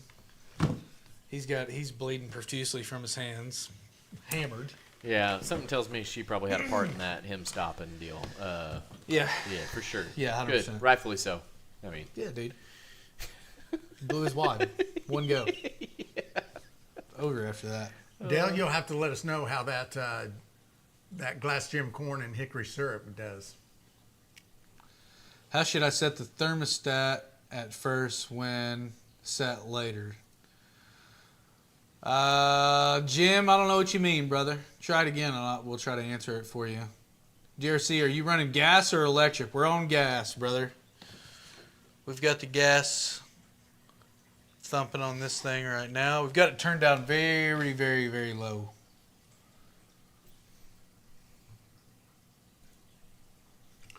How many people we got in there? we 38 have, people. Yeah, 38. Looks like TikTok has a few. Facebook is me. HBC has a couple. 50 or so, give or take, across everything we got. Appreciate y'all hanging out with us. We're even on our likes. I like to see that. Fester all day says the hosts are on a different wavelength. What do we? Are we? I don't know. I thought we were jiving pretty good. I thought we were right in there in our lane. I thought we were doing good. Fester, I thought we were kind of in our bag right there. I don't know. Professionals here. We know what we're doing. What are you talking about?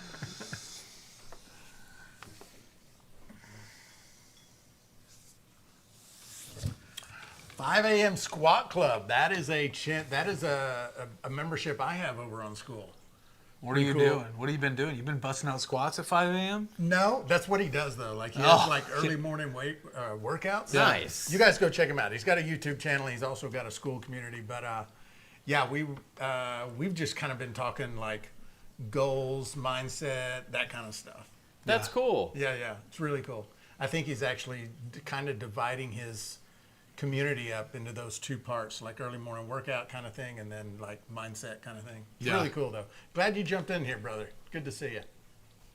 So you're just doing squats in the morning with your bro? No, he is. Oh. I have Good. not started working out. Okay. Hey, I know I probably should. I've got, I'm building this Stored energy. add-on. I'm building this mother-in-law edition thing going on here. Stored energy, brother. Stored energy. Squat. What's our current 1 rep max? Where are we at? Barbell back squat. I don't know. I don't even know what that. Dude, I used to be able to He get knows some what it numbers. means. I don't know what I'm doing these days. I couldn't tell you the last time. Actually, yeah, it was like 3 months ago. Last time I got under a squat rack.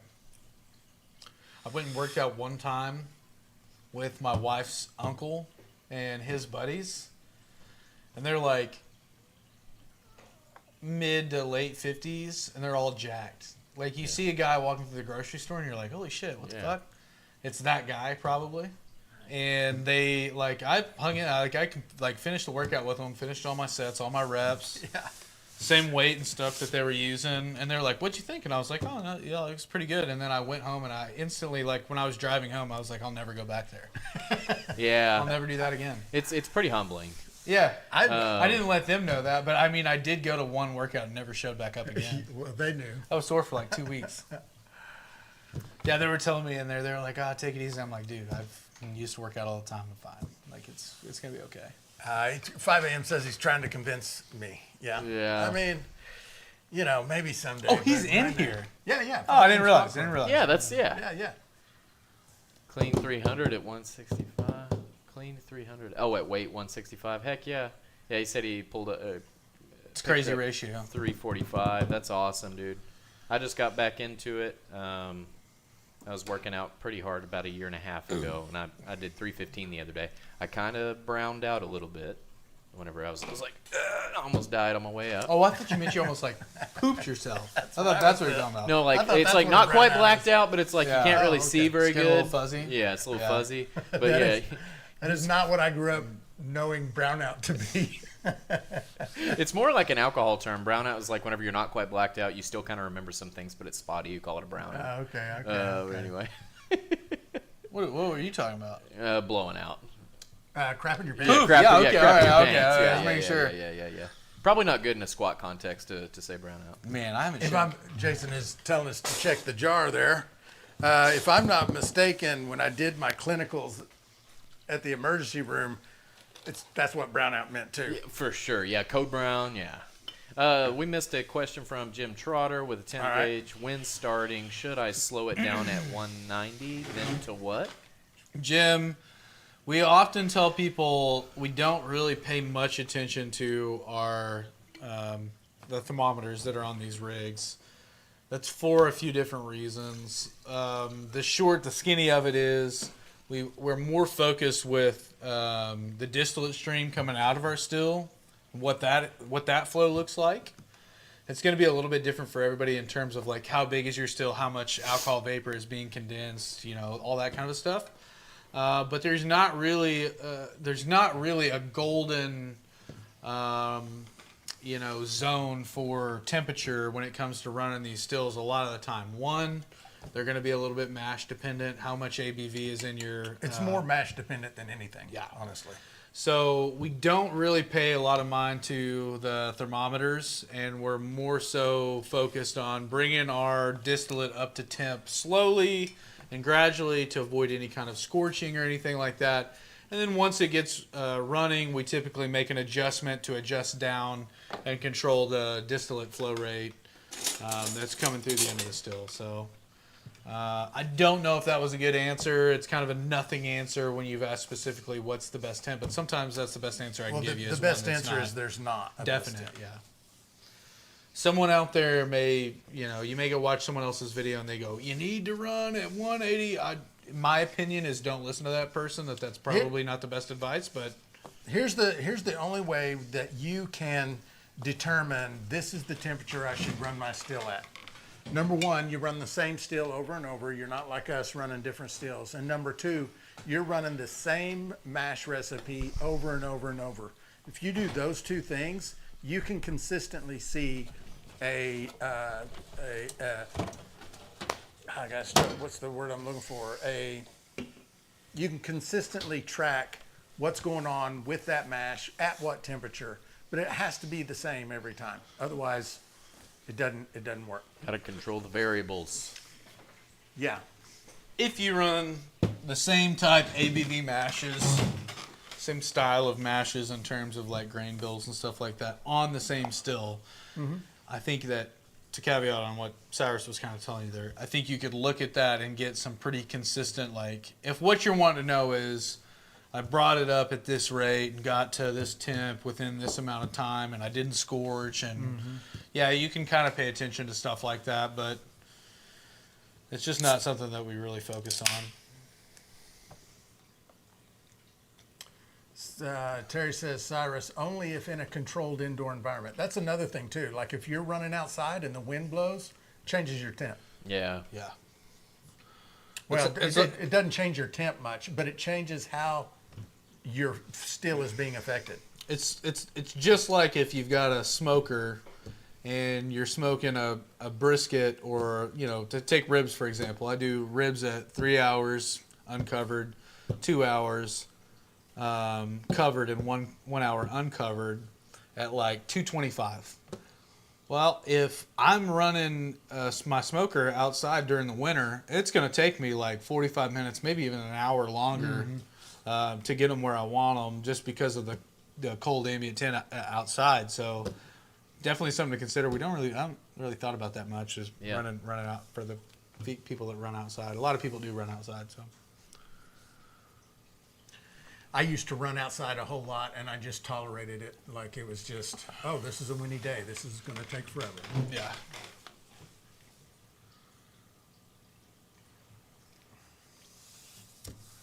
Running outside under a tarp when there's snow on the ground, that was a lot of fun. Yeah. With wood, Yeah. not even with propane. Let's pull another name off this wheel. Oh, do it. sure, buddy. Let's draw a name. What is this going to be, number Who's 4? the next person going on to the Distiller's Wheel of Doom and Despair? This is number 4. Number 4. Fourth name of the night. Going to be 5 in total tonight. Who we got? 1001. I bet you that's either Jason Trzynski. It is not Jason, because I know Jason's. He's is 1,000 every he's time. 1,000.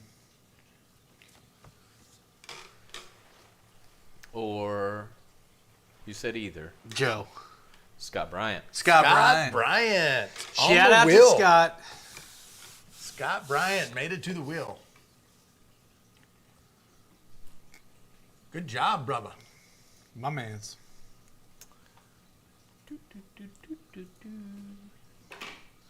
Put him on the wheel.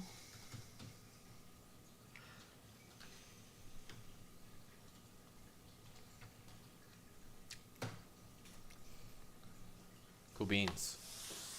Love that. All right, we'll draw one more here in a little bit. Fill Naturally, up Jason the slots T. for tonight. God, I've had that song stuck in my head for like a month. Which one? Who is that girl wearing nothing but a smile and Oh, a yeah, towel on dude. the picture in the billboard Jim near and the big Jesse. old highway? Love that song. Running in my Jimmy, used to see her every day. I love that I song. loaded my wife up last night in my loud ass old '68 pickup truck. We went to Sonic, and I had a craving for some something sweet, and so I took her over there. We got a couple drinks, and I was like the whole way back, "Who's that girl wearing nothing but a towel in the?" Like the whole way. She has no idea what that song was or where it came from. In the picture in the field on a billboard on a big old highway. Jim Trotter asked, when the time comes, what premixed corn do you suggest for the first time? When the time comes, what premixed corn do you suggest for the first time? Jim, dude, world's your oyster when it comes to if you want to make a sugar shine and flavor it with corn. And now, let me just explain, Jim. Sugar shine, you're using sugar to get your alcohol content, your ABV. And then there's all grains where you're cooking corn and grains and different things, and you're adding amylase, or you're doing something in your process, or doing some sort of yeast that converts starches and sugar. So probably, Jim, what you're talking about is a sugar shine. If you're doing a sugar shine and the corn that you're talking about putting in it is just for flavoring, the first one I ever ran was cornmeal. Now, people use yellow dent corn. People use these heirloom corns sometimes to flavor their sugar shine. And there's nothing wrong with any of that. If it were me, Jim, and I were you, and this is your first couple mashes, I might just go, I might just get some cracked corn or some whole yellow corn and try to grind it up yourself, or get some that's already chops and dump off in there and see what you think. And then you can start going, okay, well, I know what a yellow dent corn is here for X amount of days in the mash. And then you can branch off into some of these fancier corns that people start to use once they're a little bit more experienced, or cook with, or whatever. I would also say, first of all, I make a distinction between a sugar wash and an all grain mash. Mm-hmm. And I think, like, most people don't, but I call a sugar mash, when you're using grain to steep flavor, I call that a sugar mash as opposed to a sugar wash. It's still just you're adding sugar, but I add the word mash instead of wash just to denote that we've added grain for flavor. So when you hear me say sugar mash, that's what I'm talking about. I would also say, and there's probably lots of people in this chat right now that have used it, but the Super Simple Beginner Recipe on the Still in the Clear website is a great beginner recipe. And it is 6 pounds of cracked corn, 3 pounds of sweet feed, and 2 ounces or 1 ounce of daddy yeast in a 10-gallon batch. It's very simple. We sell the ingredients kits online, but that's the recipe. It's 6 pounds of cracked corn, 3 pounds sweet feed, 10 gallons of water, 1 ounce daddy yeast. And Jim, you can go to stillintheclear.com. Since you're over on TikTok, you can go to the link tree in my bio. And I think the Super Simple is actually linked in my link tree still. So you can click directly on it and go over there and look at it. But $44.99 comes with step-by-step instructions, all the grains you need, the specific yeast that we recommend. And it also has some guide sheets that come with it.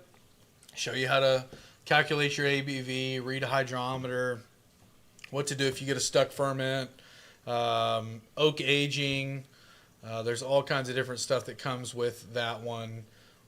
So head on over there and check those out if you're curious. But yeah, there's even a stuck ferment guide in there. Mm-hmm. But that's a ton of people's first ever run as a Still in the Clear Super Simple. I couldn't tell you how many people I've talked to that said, hey, this was my first run, or had some questions, or hey, appreciate you guys. Made my first run with the Super Simple. Turned out awesome. So a lot of people use it. It works pretty well. And it's exactly what that recipe was designed for. Yeah. Your first run, it's going to ferment out. You're not going to have any problem, and it has a really good flavor for just a regular old sugar mash. And it's virtually impossible to mess up. I think the biggest area where some people may mess up, and I think it even does touch on this in the instructions, is they add really, really hot water, and then they put their yeast into that hot water and that grain mix with their sugar, and they kill their yeast instantly, and it never starts to work. So just be mindful that your yeast is only happy in a certain temperature range, and when you get on the high end of that, you can kill your yeast, and when you get on the low end of it, it won't work. It'll kind of go dormant. So just Be mindful of your temperature of your ferment.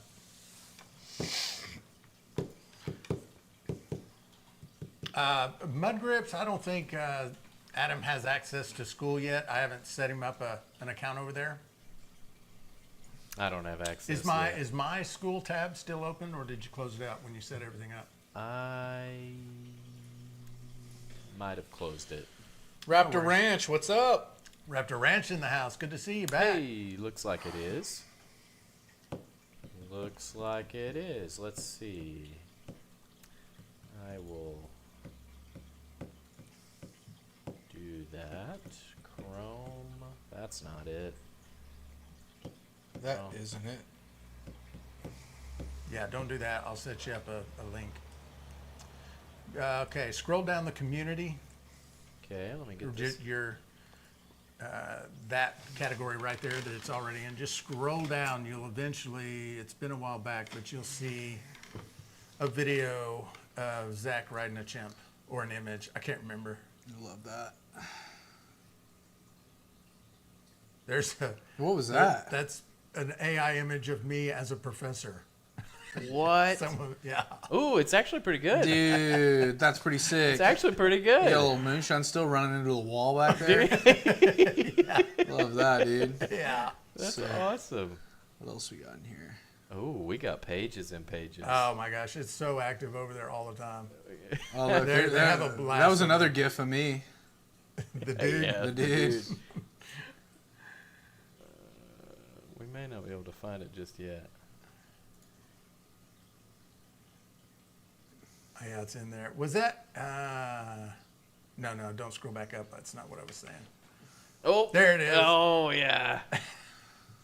Hang on, dude. It's just an image. Hell Not a yeah. video. That's pretty good though. That chimp, that's like a I've domesticated that thing. Planet of the Apes chimp right there. I even got a saddle and stirrups. That looks good. Get along, little doggies. Get along, get along. We're headed for the last roundup. That's what happens when an animal fully submits to you. You can ride it Yeah, and rope off of it. It would appear. apparently. I was heading off that thing. We love to rope and ride. We had rodeo down there in South Africa. We had to get to. And Right. my horse gave out on me and had to domesticate a chimp. Fester, the name is Belgian, or at least Pendergrass is a English derivation of a Belgian name, Prendergast. I love how but that question was phrased. Pendergrass. you're Are you a wiz- wizarding family? You're a That wiz- sounds like a wizarding family. That's funny. Yeah, the great R&B singer Teddy No, just Pendergrass. a muggle. Yeah. No wizarding. Yeah. As far as I know, we weren't wizards, but who knows? You're all wizard, Adam. Dude, I'd be the sickest wizard of all time. Bob says, like number 39, what do you do with spent grain and leftover liquid? Cleanup sucks. Cleanup is never fun. You're right. For us here, the spent grain just gets dumped out in the back. We got wild critters around here, coons and possums, and they'll take care of the spent grains for us. And then the liquid just gets dumped down the sink or out off the dock in the front sometimes. A lot of people feed them to horses, pigs, cows. Critters love it. If you got any kind of livestock, chickens. I think there's a guy in here that likes to feed it to his neighbor's chickens and watch them get hammered, which that seems pretty great too. I mean, Who was it that was in here talking about I think it was, oh my gosh, who was it? Richard, talking about how he's got a neighbor who has a potbelly pig and will come over and eat his spent grain, get so drunk it passes out. love that. Yeah, I remember this story, but I don't remember who it was. I think it was Richard. Yeah. Intoxicated animals are truly hilarious. I like them. Yeah.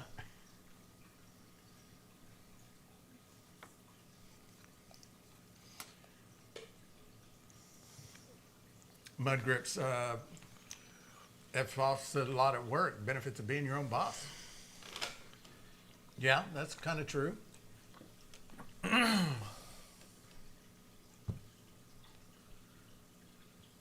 Holly's never got her chickens drunk before.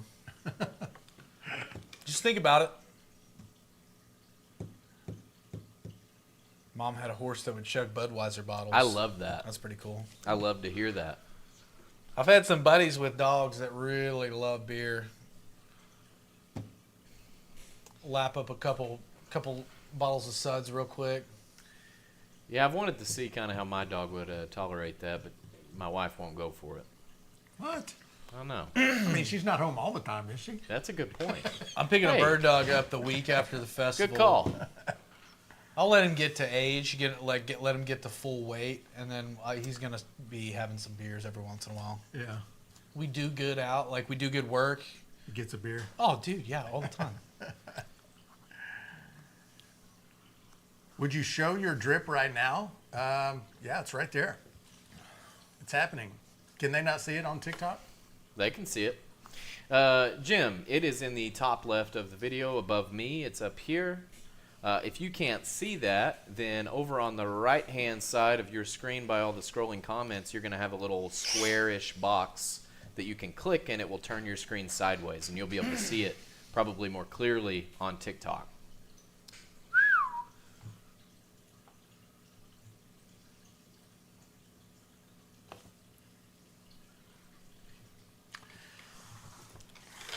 All right.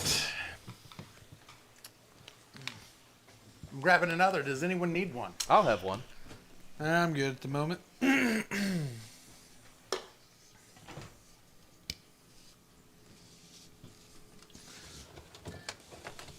I don't know what's going on with that lid. I see you trying to. I got her.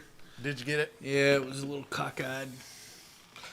Uncle Moonshine, what's up, brother? Uncle Moonshine in the house. Still coming down for the festival, I assume? Oh, he's gonna be here. He's got a booth and VIP tickets. Oh, okay. Thank you. The VIP tickets are the way to go.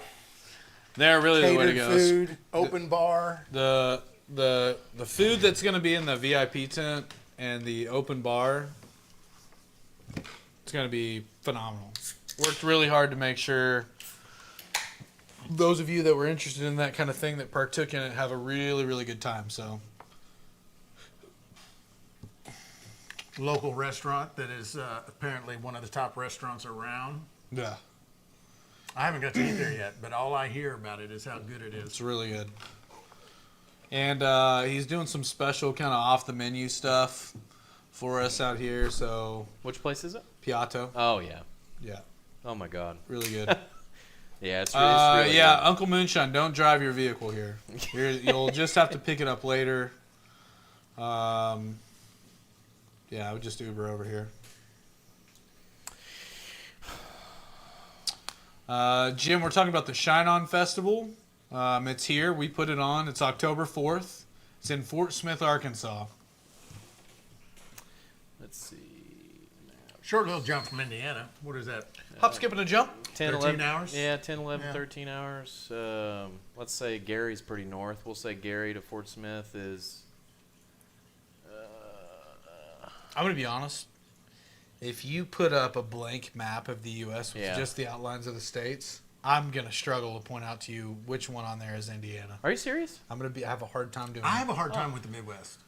The Rust Belt was kind of weird, but I've driven through it a couple times now, and I feel like I got it. Gary, Indiana, which is really far north. He's saying Indianapolis. Shout out to Gary. Oh, Indianapolis, so a little closer. Indianapolis, let's see.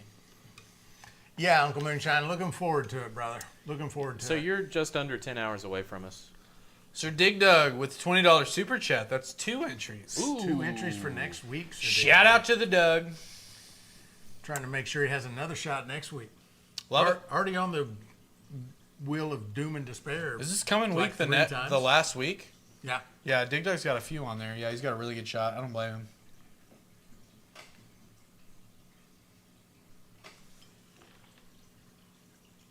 My responsible daughter just took my jar and put it away. You don't need that kind of That's negativity funny. in your life, Mud Grips. It's funny to me because if you have more than one kid, you have a responsible one. Like there's always Yeah. one that. Yeah. Yeah, sure. I don't know. Look at the Olsen twins. I feel like twins may be a different situation. Twins could be different. And they may have another sibling.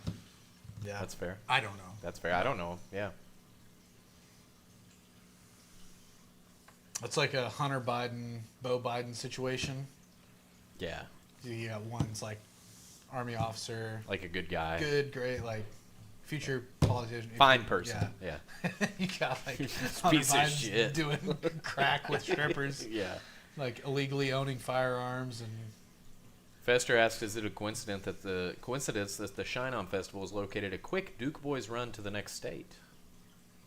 And it's very quick to the next line. Very close. It would be really cool. I should have really done my homework and got a Smokey and the Bandits like tractor trailer Trans Am combo to come Yeah. through. That'd be sweet. Eastbound down, Yeah. little boat. Yeah, Squat, we run all of this through OBS and various plugins on OBS. Adam there is our producer. He's the reason the live goes off as well as it does, because there was a time when Zach and I were doing it ourselves. Not good. It was terrible. Not good. It was awful. The first Could have been better. the first 10 episodes or whatever. Yeah, It could've 10 or been better. 12, yeah. Yeah. I remember calling Adam one night, like we had gotten done, I think with this. I think it was later in the night. And I was like, "Hey, you need to come over. You're right. You need to come look at all this shit." Yeah. Thanks, yeah, I remember Jason. that. Well, thank you, Squat Club. It's been a big learning endeavor for me. But I'm glad to have learned it. It's been very interesting, very fun. So Tyler Shehorn says, 2 boys, neither one has even a little resemblance of responsibility. That's funny. Sounds like you need another kid. Try again, brother. Third time's a charm, as they say, right? All right, let's see what proof jar number 8 is coming out at.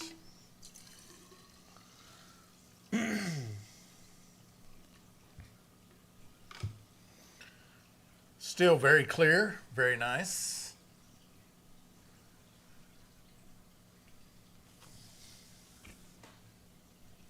And I'll do a jar shake for you. Up to about right there so I can get a good shake for them. Yes, sir. For those of you that like to read the bubbles, guess the proof. I've already got some guesses in. 153, 152, 144, 149. Uncle Moonshine, were you, if I remember right, you were going to get here a few days early. Is that right? You're going to be around that week before the festival? I'm actually in a wedding at the festival, so I won't be able to be here. Okay, cool. I already forgot what it was. Cool. So I will be around. We can talk. I have no idea what's happening. 5 a.m. Squat Club, us either. Brother, we are checking the proof of the distillate. So this has come out at 141 proof, or, roughly 70% ABV. That's how strong the liquor is that we're making right now. And what we do is we separate the run or fractionalize it. So we're pulling it off in little pint jars. We've got 8 jars of it right now. We put a paper cloth over the top. That gives it a chance to breathe overnight. The most volatile alcohols will evaporate off. Tomorrow we will taste, smell, and we will decide which jars are good enough to keep, and the rest gets set aside, and then we bottle it up, age it if we want to age it, or post flavor it if we want to make things like apple pie moonshine, stuff like that. But that's what that's all about. Like the infinite rage that lives inside all of us. Just bottle it up. That's right. Cyrus, did you ever figure out what was wrong with the first run that made everything cloudy? I wasn't here. Zach wasn't here. We figured it out. Zach was not here, so the run was terrible. We talked about that. No, I think what I did is I filled the still too full. I was right up to the top. I think it would have helped to have not done that. And then also I should have left one of the thumpers empty. People were telling me that would have made a difference. So, Jim, you can go to www.shineonfestivals.com, or you can go over to the link tree in my bio on my page on TikTok. I think there's a link there to it. Yeah, www.shineonfestivals.com if you want more info on that. Squat Club, you can have a very wide difference from one jar to the last for a couple of reasons. One, it depends on your still and how you're running it, how fast that number drops. It's always going to go down with a minor little bump here and there where it doesn't, but it's going to go down for most stills. And because I can run it all the way to 0 if I felt like it. I could run it until all it's putting out is water. So right now, jar number 1, we came off at 171. Jar number 8 is at 141. Dude, what if we converted 5 a.m. Squat Club from his current ventures of like fitness and like all this like awesome stuff into like what we do, and just completely we're like he grows out a beard, starts living in the woods. Well, I mean, Just running liquor. He already lives in the woods and has a beard, I think. But I think that's going to be tough. I think he's a Google non-drinker. gobble one of us. Google gobble one of us. Are you? Am I right in assuming you're a non-drinker, Squat? I think we had that conversation. I like to imagine my 5 a.m. Squat Club is a heavy drinker. Sure. It actually fuels his workouts. Yeah. He goes in with a buzz. Have you At ever 5 worked? a.m. Have you ever worked out hammered before? I've tried it. Dude, I don't like we it. did. I'll throw up. We did deadlifts, squats, and bench press for like heavyweight low reps at this crawfish boil I went to this last summer over at I think I like it. And I woke up the next morning and it didn't hurt. As much weight as we were lifting, like as heavy as we were lifting, and also just being completely hammered, I remember thinking as I was doing it, this is a bad idea. You shouldn't do this. I'd like to try like a 2 or 3 rep max. Like I probably wouldn't go for a PR that drunk. We but were like really, we were in there. like How pretty much heavy. can we lift? Yeah, okay. We Just were be real running stupid about one it. rep. Yeah. Yeah. I think I got to like 405 on deadlift, and just like hammered strength was pulling up 405 with all my might. One rep, just Yeah. completely hammered. Wow. Not a good. I Squat don't club. recommend that. I mean, I didn't have anything bad happen from Yeah. it, but I'm surprised by that. You probably could. Yeah, absolutely you could. Motor City had an interesting question. Anyone What's know that? where I can get a 50 proof to 100 proof hydrometer? I can't seem to find them. I know distilleries have them. I don't know either. I don't know that I've even seen one. They've got to exist, but I don't know where to get them.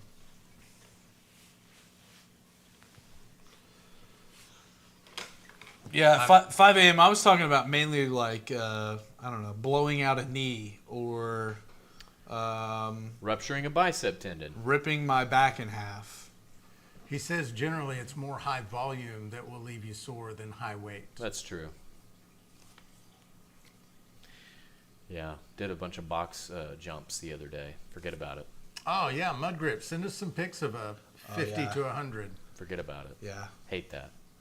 I cut my knee up pretty good one time doing those.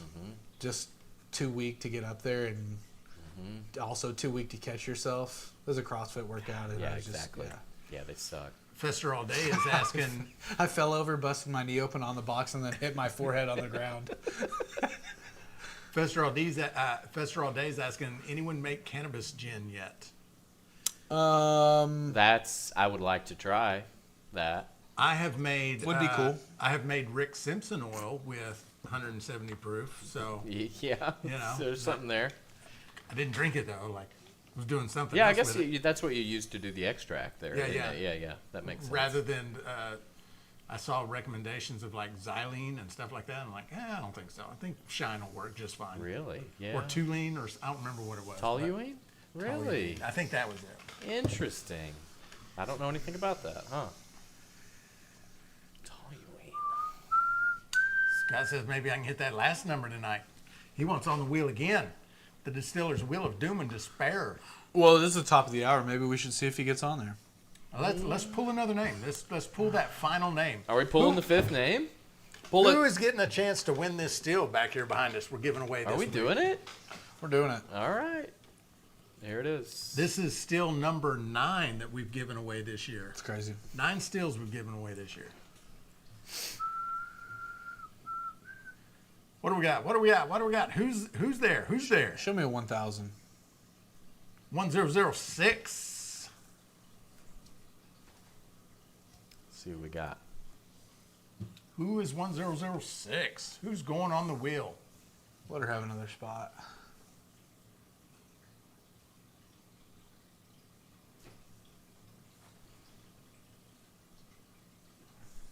I think my man was saying he grows his own too.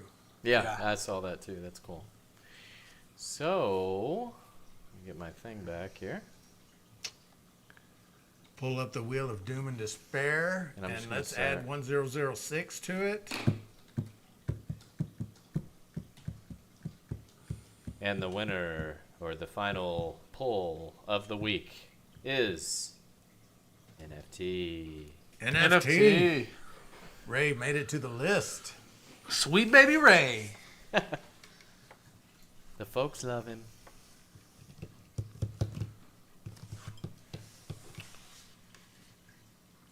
It's a good looking list. Got a lot of familiar names on this list. In fact, not one name on there that isn't pretty well known in the community. Yeah. Not a single one. No. No, those are all well-known names within our little circle, family of friends. I like it. You like to see it.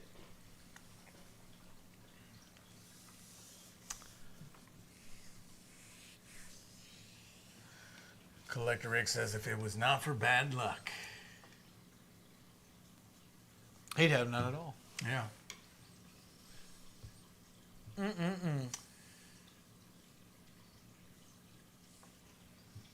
We have collected right at a gallon so far.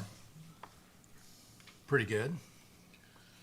Because there's not much more than a gallon of liquor in there. 5 a.m. Squat Club asks Adam, how are you manipulating the browser? I believe he tells the browser that he loves it and will never leave it in order for it to stay with him. It's all about what I'm doing with this other hand. You don't see what I'm doing with this other hand over here. Huh? We're, You get it? you know, Went the Soft other way with it. caresses. it's soft caresses and.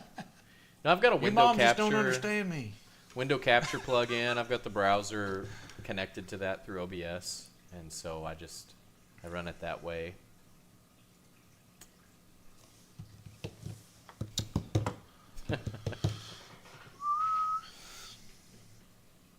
He's a wizard, Harry. That's true, Fester. You know, we might have. You know, I'll have to go back and look through the genealogy report. I don't know. You've raised an interesting question. I don't know where we're. I want to play. Are you a wizarding family? I want to play. I want to play the son of Hagrid in like a Harry Potter reboot. If they ever do like Harry Potter's Kids, which I think they're doing some stuff like that right now. They might as well. It's good IP. Spin-offs. If they did some like the next generation Harry Potter, Yeah. I want to be Hagrid's young Hagrid Jr.? young boy. You could. Yeah. Maybe take some classes, but I think you already have improv, you know, better than average. Call me So- Radgrid. Ragrid, yeah. HJ. HJ Junior. Hagrid. Everyone just calls me Junior. That'd be cool if in like the world, because I don't think that's not as common of a thing in Europe to call somebody specifically Junior. I feel like that's predominantly an American thing. Is it? I mean, yeah, I've never heard a British person one time be like Junior. Oh man, I wish They're Duke was the still second. in here. The second, yeah. I mean, they would be, you know, whatever, blah, blah, blah, blah, blah, the second. But they never specifically call anyone like Junior for short or anything like that that I know of. Yeah, I know. And it's, so it would be cool if in like the lore of Harry Potter that there was just everybody called this guy Junior. Okay. Anyway, yeah. I'll reach no, out to J.K. Rowling. We'll try to. I don't think we have any from across the pond still in here. But if there are any, we're curious. Like in America, we might call someone who is the second a junior. Do you guys say that, or like, what's your shorthand for like somebody who's named after their dad or grandpa or something? Joe Clemente, that's actually a pretty accurate comment. Cyrus is the still guru, Zach's the comic relief, and Adam is the computer guru. That'll work. Both of them have legitimate purposes, and I just sit listen. over here and make stupid Fights jokes. Hey, you've got to have a Brad Nessler to every Kirk Herbstreit. You got to have a morale booster. You have to have a color commentator, or it doesn't work. Yeah. So Zach he sits over there and takes the over and under on a fight with a chimpanzee. Yeah.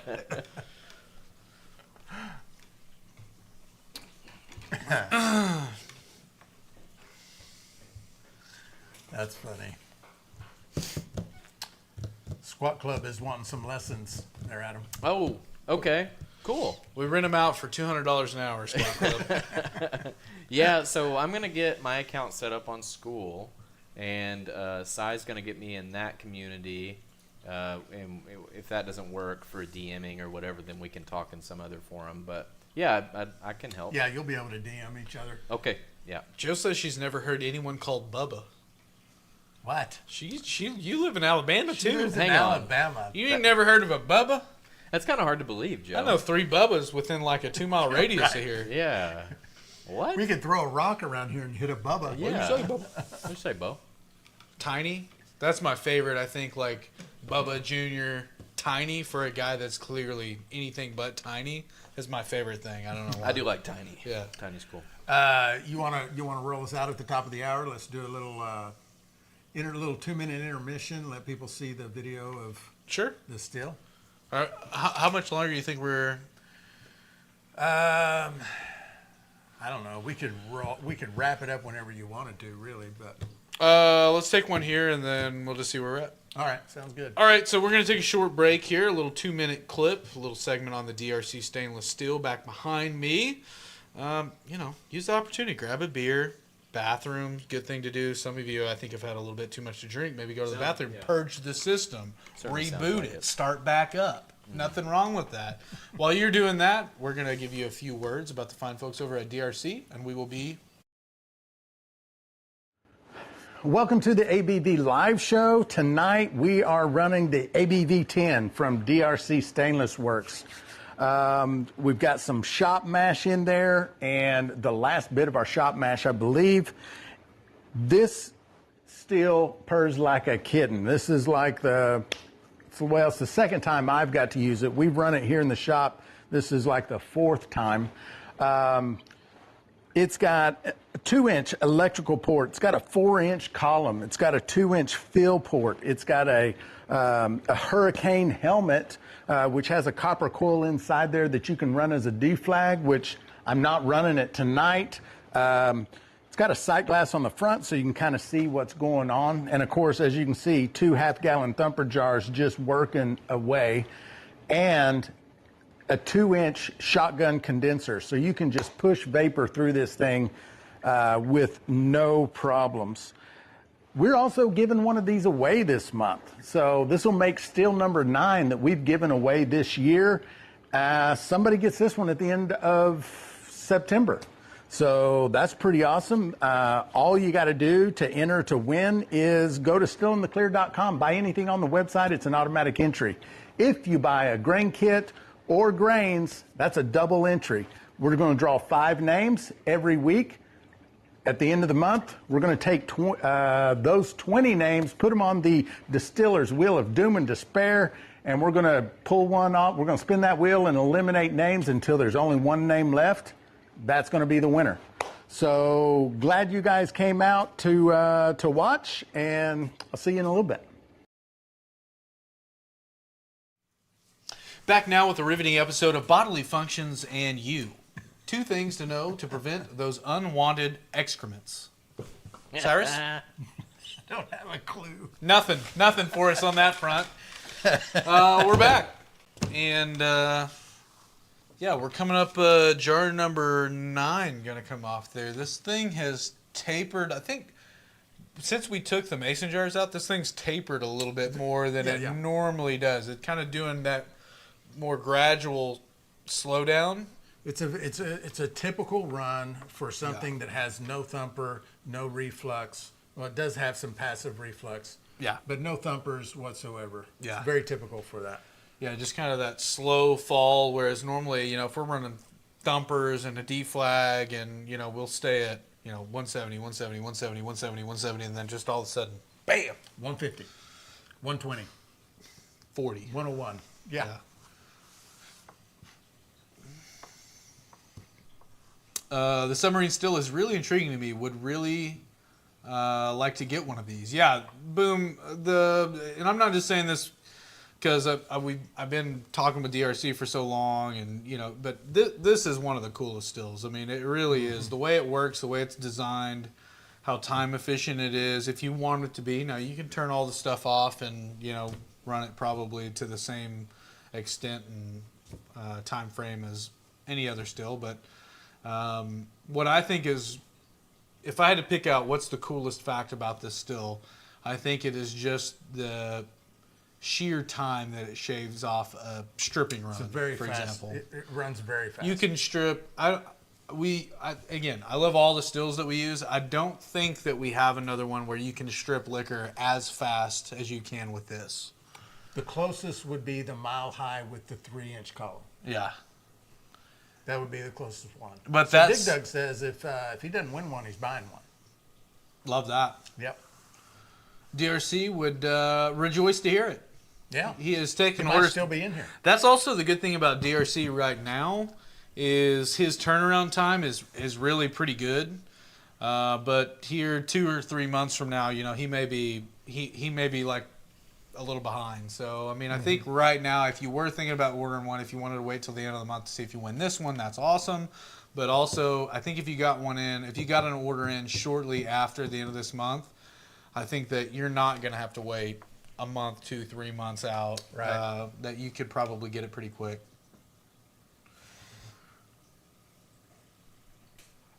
Neil says, I have never understood how the old guys ran a submarine still with wooden sides. What do you mean? So he's talking about this wider cap here, this flat surface on the front. Yeah, I understand that. But what's the misunderstanding? Oh, I guess he's just saying.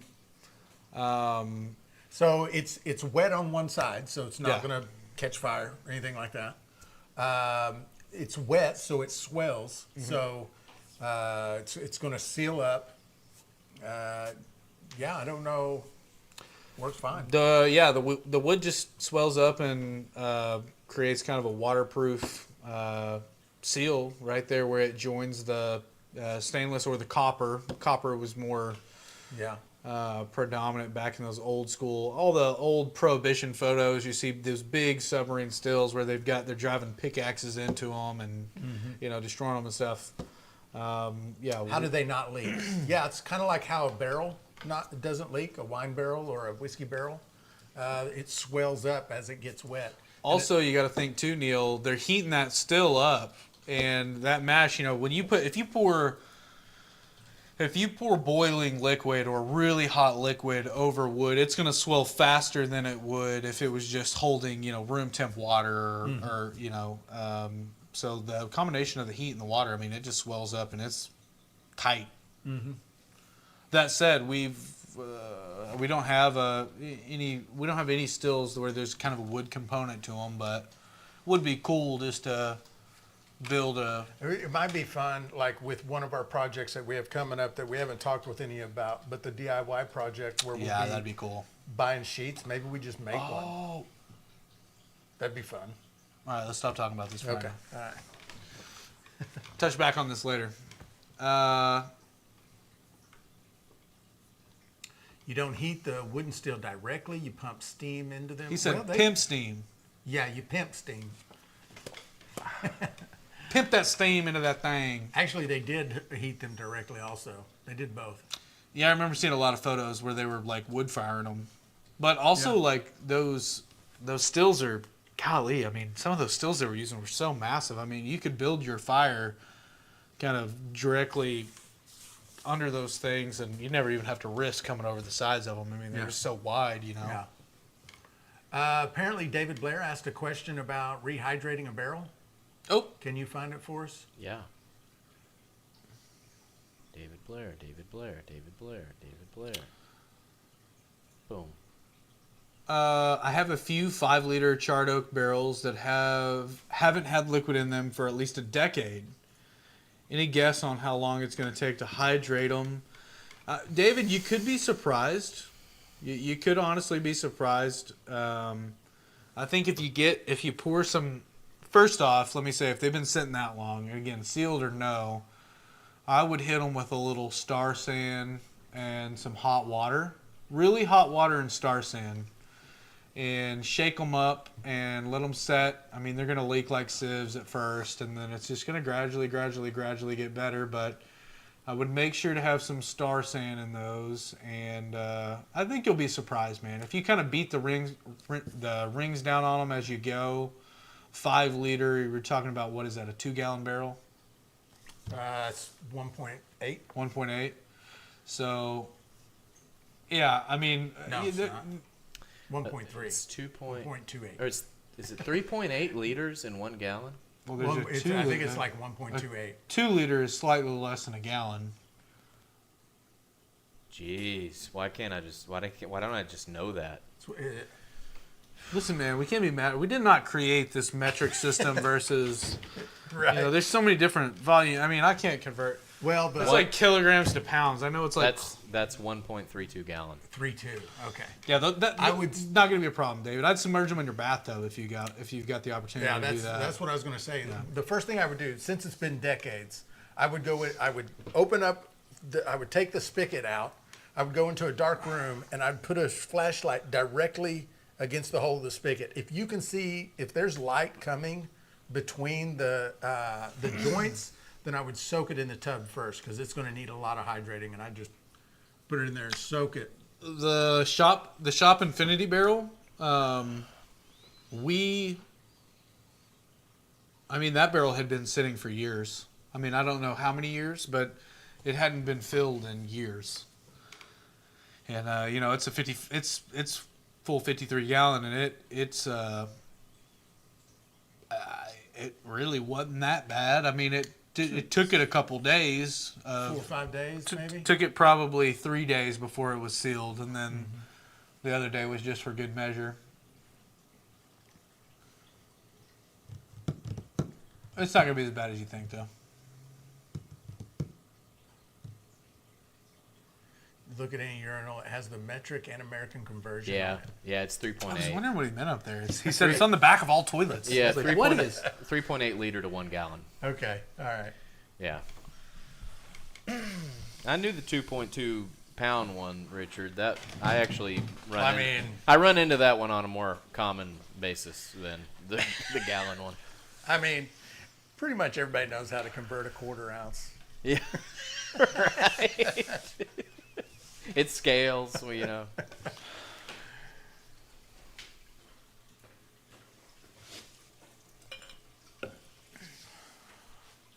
What kind of wood do they use on sub stills?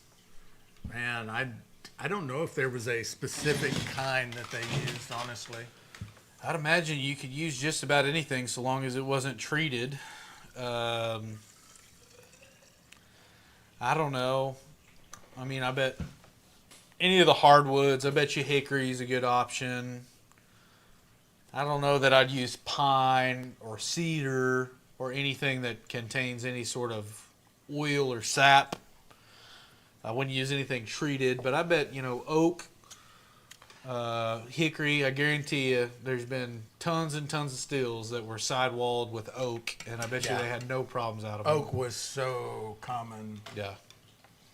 In fact, I don't know, depending on the size of steel that you were wanting to build, I don't know that I wouldn't just go get like a 1x12 or something and, one solid piece on the side and try to make that work. That way you don't have any seams in between your wood. You don't have to plane the edges to get Are them you just... talking about using plywood? Is that what you're saying? No, just like a 1x12. Oh, yeah, if you're making Like small finished boards Yeah, and yeah. stuff like that. Yeah, if you were making like a 10 or hell even a 15 gallon, if you wanted to just make it wider, I bet it would work just fine.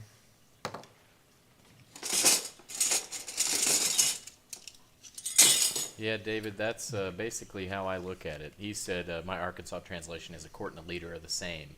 I mean, very close. Yeah. It's like 95% of a liter. Kilograms to pounds is what, like 2.1 or something to 1? Yeah, I think it 2.2. was Richard just pointed it out. Yeah, it's 2.2 pounds. Pounds. Jar number 9 is at 135. Nice. Still coming off nice and clear.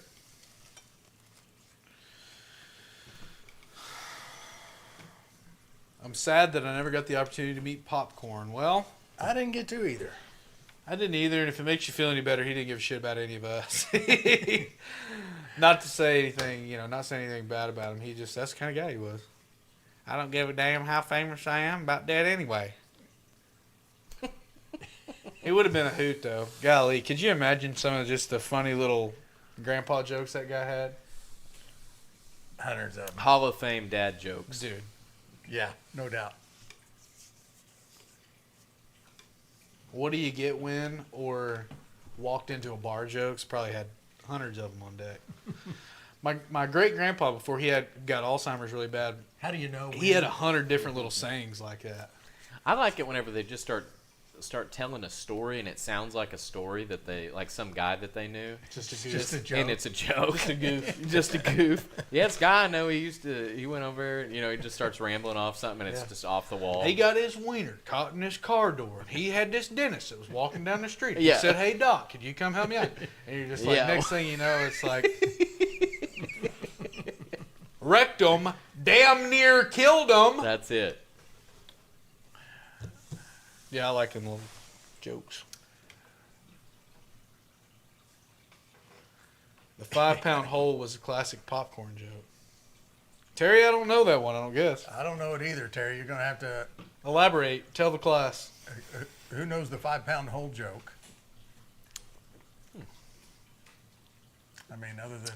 Jim Bob's hard to understand.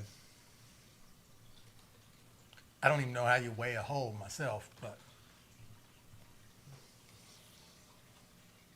Maybe that's part of the joke.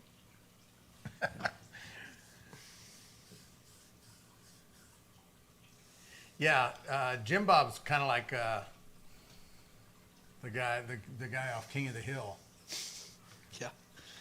Boomhauer.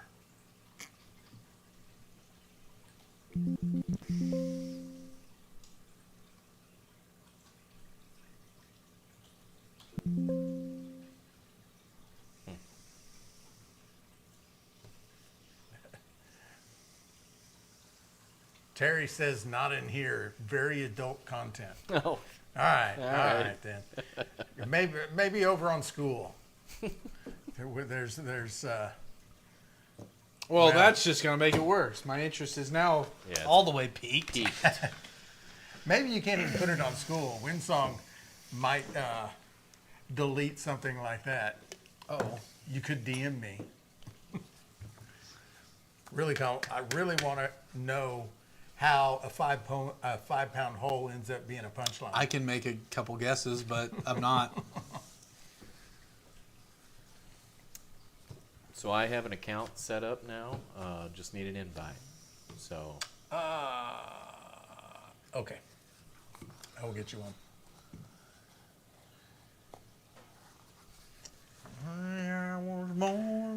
Neil says, go to school, Zach. go to school. I told that teaching lady. I cried until I pissed my pants. That drip has slowed down a little bit, She's acting like which is a good indication that you've started transitioning to tails, just for those of you. she's acting like she's the queen, and we're all the sorry people. Bacon is good for me. She can't run too fast in them little high heels. I'm leaving. No, I have come to the edge. no problem at all with the water reservoir. Still nice and cool. Not hot at all yet. I cried until I pissed myself.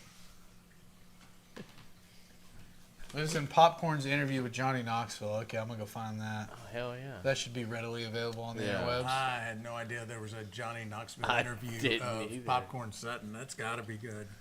That's got to be worth a watch. Have you seen his? It's a pretty new movie. It's got a bunch of comedians. It's called Sweet Dreams. It's where he's Johnny Knoxville's kind of the main character, and he's he's a really bad alcoholic, and he goes to rehab, and he meets all these guys in rehab, and it's like Bobby Lee, the comedian Bobby Lee, and Johnny Knoxville, and Theo Vaughn, and they're all in this movie together in this like halfway house together with this like sober living place. It's very funny. It's really I funny. imagine it is. Yeah. What's it called? It's called Sweet Dreams. I think I might have to look that one up. Yeah, it was pretty funny. I'm a big fan of Theo Vaughn. It wasn't like dumb humor though. It was kind of like gradually. It's kind of like this pretty involved story, but it's funny all the way. You know, you can't have all those guys in that movie and that not be funny. But Right. yeah, I thought it was pretty good. Yeah, you got a little homework for y'all tonight after we get off the live here. Go check that out. Tell me what you think. Well, I'm thinking we let this jar come off and then we call it a night. Okay. All right. Stuff is really looking Sweet great. Dreams was the Cheech and Chong movie too. Or was that Nice Dreams?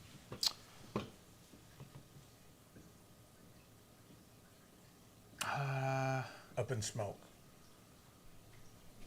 Wasn't that a Cheech and Chong movie? Yeah. Cheech and Chong are both still alive, right? I'm pretty feel sure like they are. I think Both they of the are. guys? I think so. Okay. I knew one of them was. Tommy, Yeah. Tommy, I think, is still alive. Tommy Chong's definitely still alive. Yeah. But I haven't. Cheech Marin, yeah. I don't know. I think they both are. Yeah. Yeah. O'Neill's watching the Johnny Knoxville. Oh. Yeah, it looks like they're both still around. Yeah. Wow, Tommy Chong is 87 years old. How old's Willie? Nelson? Willie's 93. Yeah, he's got to be up there. Let's see. I think he's 93. Willie Nelson? 92. 92. Willie's not dead. No. Oh, okay. Bite your tongue. Wow, buddy.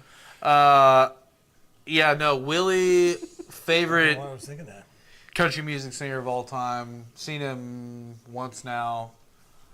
Would absolutely go see him again. I heard someone said that they saw him at Temple Live here in Fort Smith and that it just wasn't very good. And I saw him at the Amp and I thought it was badass. Caught a bandana. It's also kind of like rose-colored glasses. I was about to ask something like that, like Yeah. how much of it was just the fact that you were seeing Willie Nelson versus the performance? I thought he sounded awesome. You thought he sounded I thought good? he sounded great. Okay, Yeah. okay. I mean, he's he's 90. At that point, he was 91, and he sits down the whole time and plays. His sons play with him, and they're super talented. But dude, I thought he sounded awesome. I mean, he sounded Nice, good. yeah. He's like one of the few people that I think sounds like they sound on like recorded audio, like Kings of Leon. They sound the same in concert versus on a CD. The Eagles, same way. Chris Stapleton, same way. And then sometimes I'll go to a show and I'm like, this doesn't even sound like you. I guess they get so doctored up in like a music studio that it's like, Auto-tune kind of stuff. this sucks. It's like going to a rap concert. Oh my god. And it's like they play 10 seconds of one song and they say like half the words and then the other half is them just walking around and anyway, I don't know why. Never been to a rap concert. You're not missing anything. They don't do the music. Now Kanye, you go see a guy like that, yeah, it's different. But Yeah. like if you went to a rap concert, it's like they're not gonna do the songs. Yeah, like they play the songs and then they yell parts of them. Yeah, like 90% super of rap annoying. concerts are not good. It's so whatsoever. annoying. Why Yeah, do they do they're that? bad. Why are you doing that? Also, you have the easiest You're just talking, really. I mean, it's not like you're harmonizing. Just say the words. Say the damn words. What did we pay all this money to? Eminem, you're just talking. I mean, come on. We came here to see you on stage, and then listen to basically just someone on the aux playing your songs. Yeah. They almost all of them have a DJ back there playing. They all have a DJ, and they just play the songs. And they have a hype man. They're over playing here. the words too, like it's just the audio recording of the song, and then every once in a while, drop it like it's hot, and then it's just they'll let it go on for like 10 seconds. You guys really like that one. We're gonna play it again. Yeah. Yeah, I saw Kendrick Lamar once, and he played. Most of you guys don't even know who that guy is, and good for you. You don't have to know. Like, you don't need to know who that is. Good on you. Yeah, good on you. I was at a festival where he was also playing, so we stepped in there and we saw it. And he played at the time the key track of his album was something called Mad City, and he played it 5 times during that hour-long set. He played it 5 times. 15, 20 minutes of just Yeah, literally. Yeah, literally that. So it's. I don't know. I might have been jacked up. Like that may be the one instance where I'd be a little bit jacked up. The first 3 times you can kind of jump a little bit, but after that you're like, all right, what are we got it the first 4 times, dude. At the 5th time too, you got to be wondering how many more times is this coming? Well, that's when people started moving out of there. Yeah, dude. They started walking. How many times are we gonna listen? It's almost like you're getting pranked. How far is it back to camp? We got a long walk, guys. You want to head back? So anyway. If you had not have fallen. Yeah, I love Willie.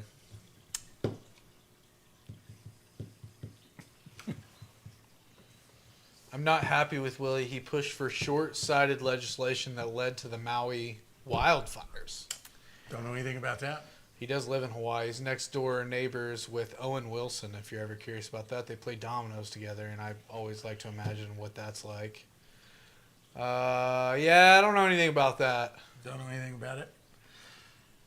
Also, like, They get a little have no soft in their control older over years. that. Also, I've always been we as a society like hold celebrities like up on this pedestal.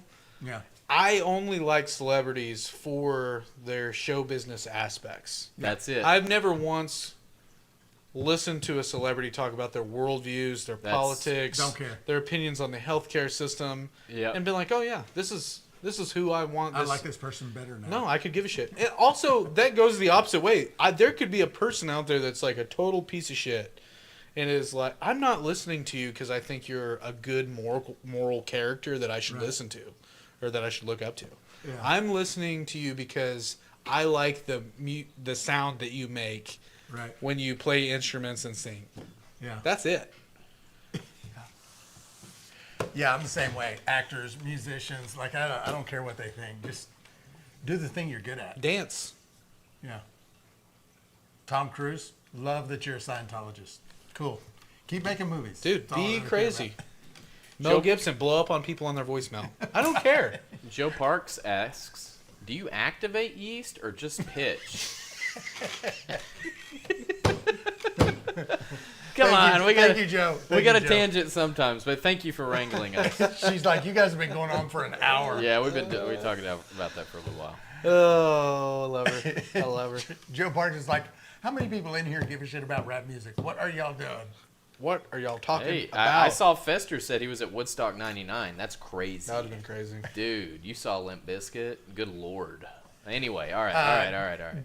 Joe, to answer your question, most of the time I just pitch it dry. I don't activate it. There are some instances where I will activate it, but it doesn't come around very often. Yeah. Yeah, Jason, you're right. It's pretty funny, too, how she asks questions that we absolutely know is just a steering question. Yeah. I don't mind. Also, like, I welcome it. We probably at some point We get off base. we get in the weeds a little bit. Yeah. Leave me if you need to. I will still remember. Man, this jar's got a little funk on the rim here. I'm gonna switch this out. Lie on Mud Grip says he listens to country rap. Got a little fly in there, don't we? Look at that. A little fly in the sauce. Look at that. Sure do. He won't drink much. Yeah, Sir Dig Dug, that's a good point. Activate the yeast if it's old, just to make sure it's still viable.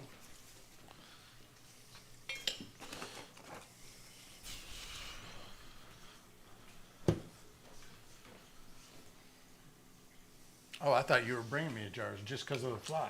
Well, I was, and then that one did have a... I'm going to attempt to get it out of there.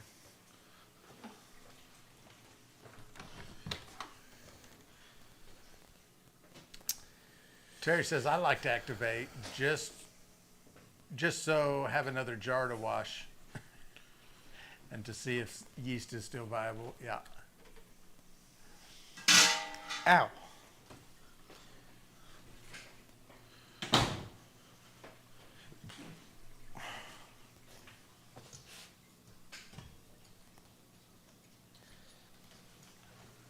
Ale yeast is best on the third or fourth cycle. Just as that jar just has a little protein in it. Leave me. It's not a problem. Collector Rick says he will not have to buy honey next year. Thank you, Bee God. Nice. I believe that would be the Norse god Freyr of good harvest.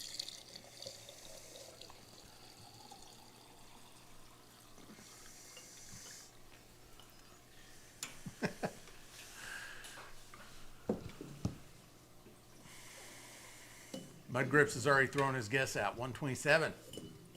We're about to find out.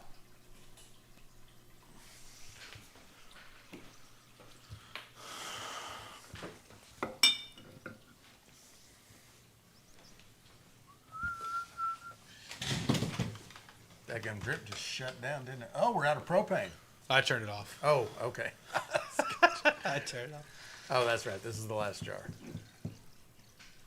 I would like to see something on harvesting yeast.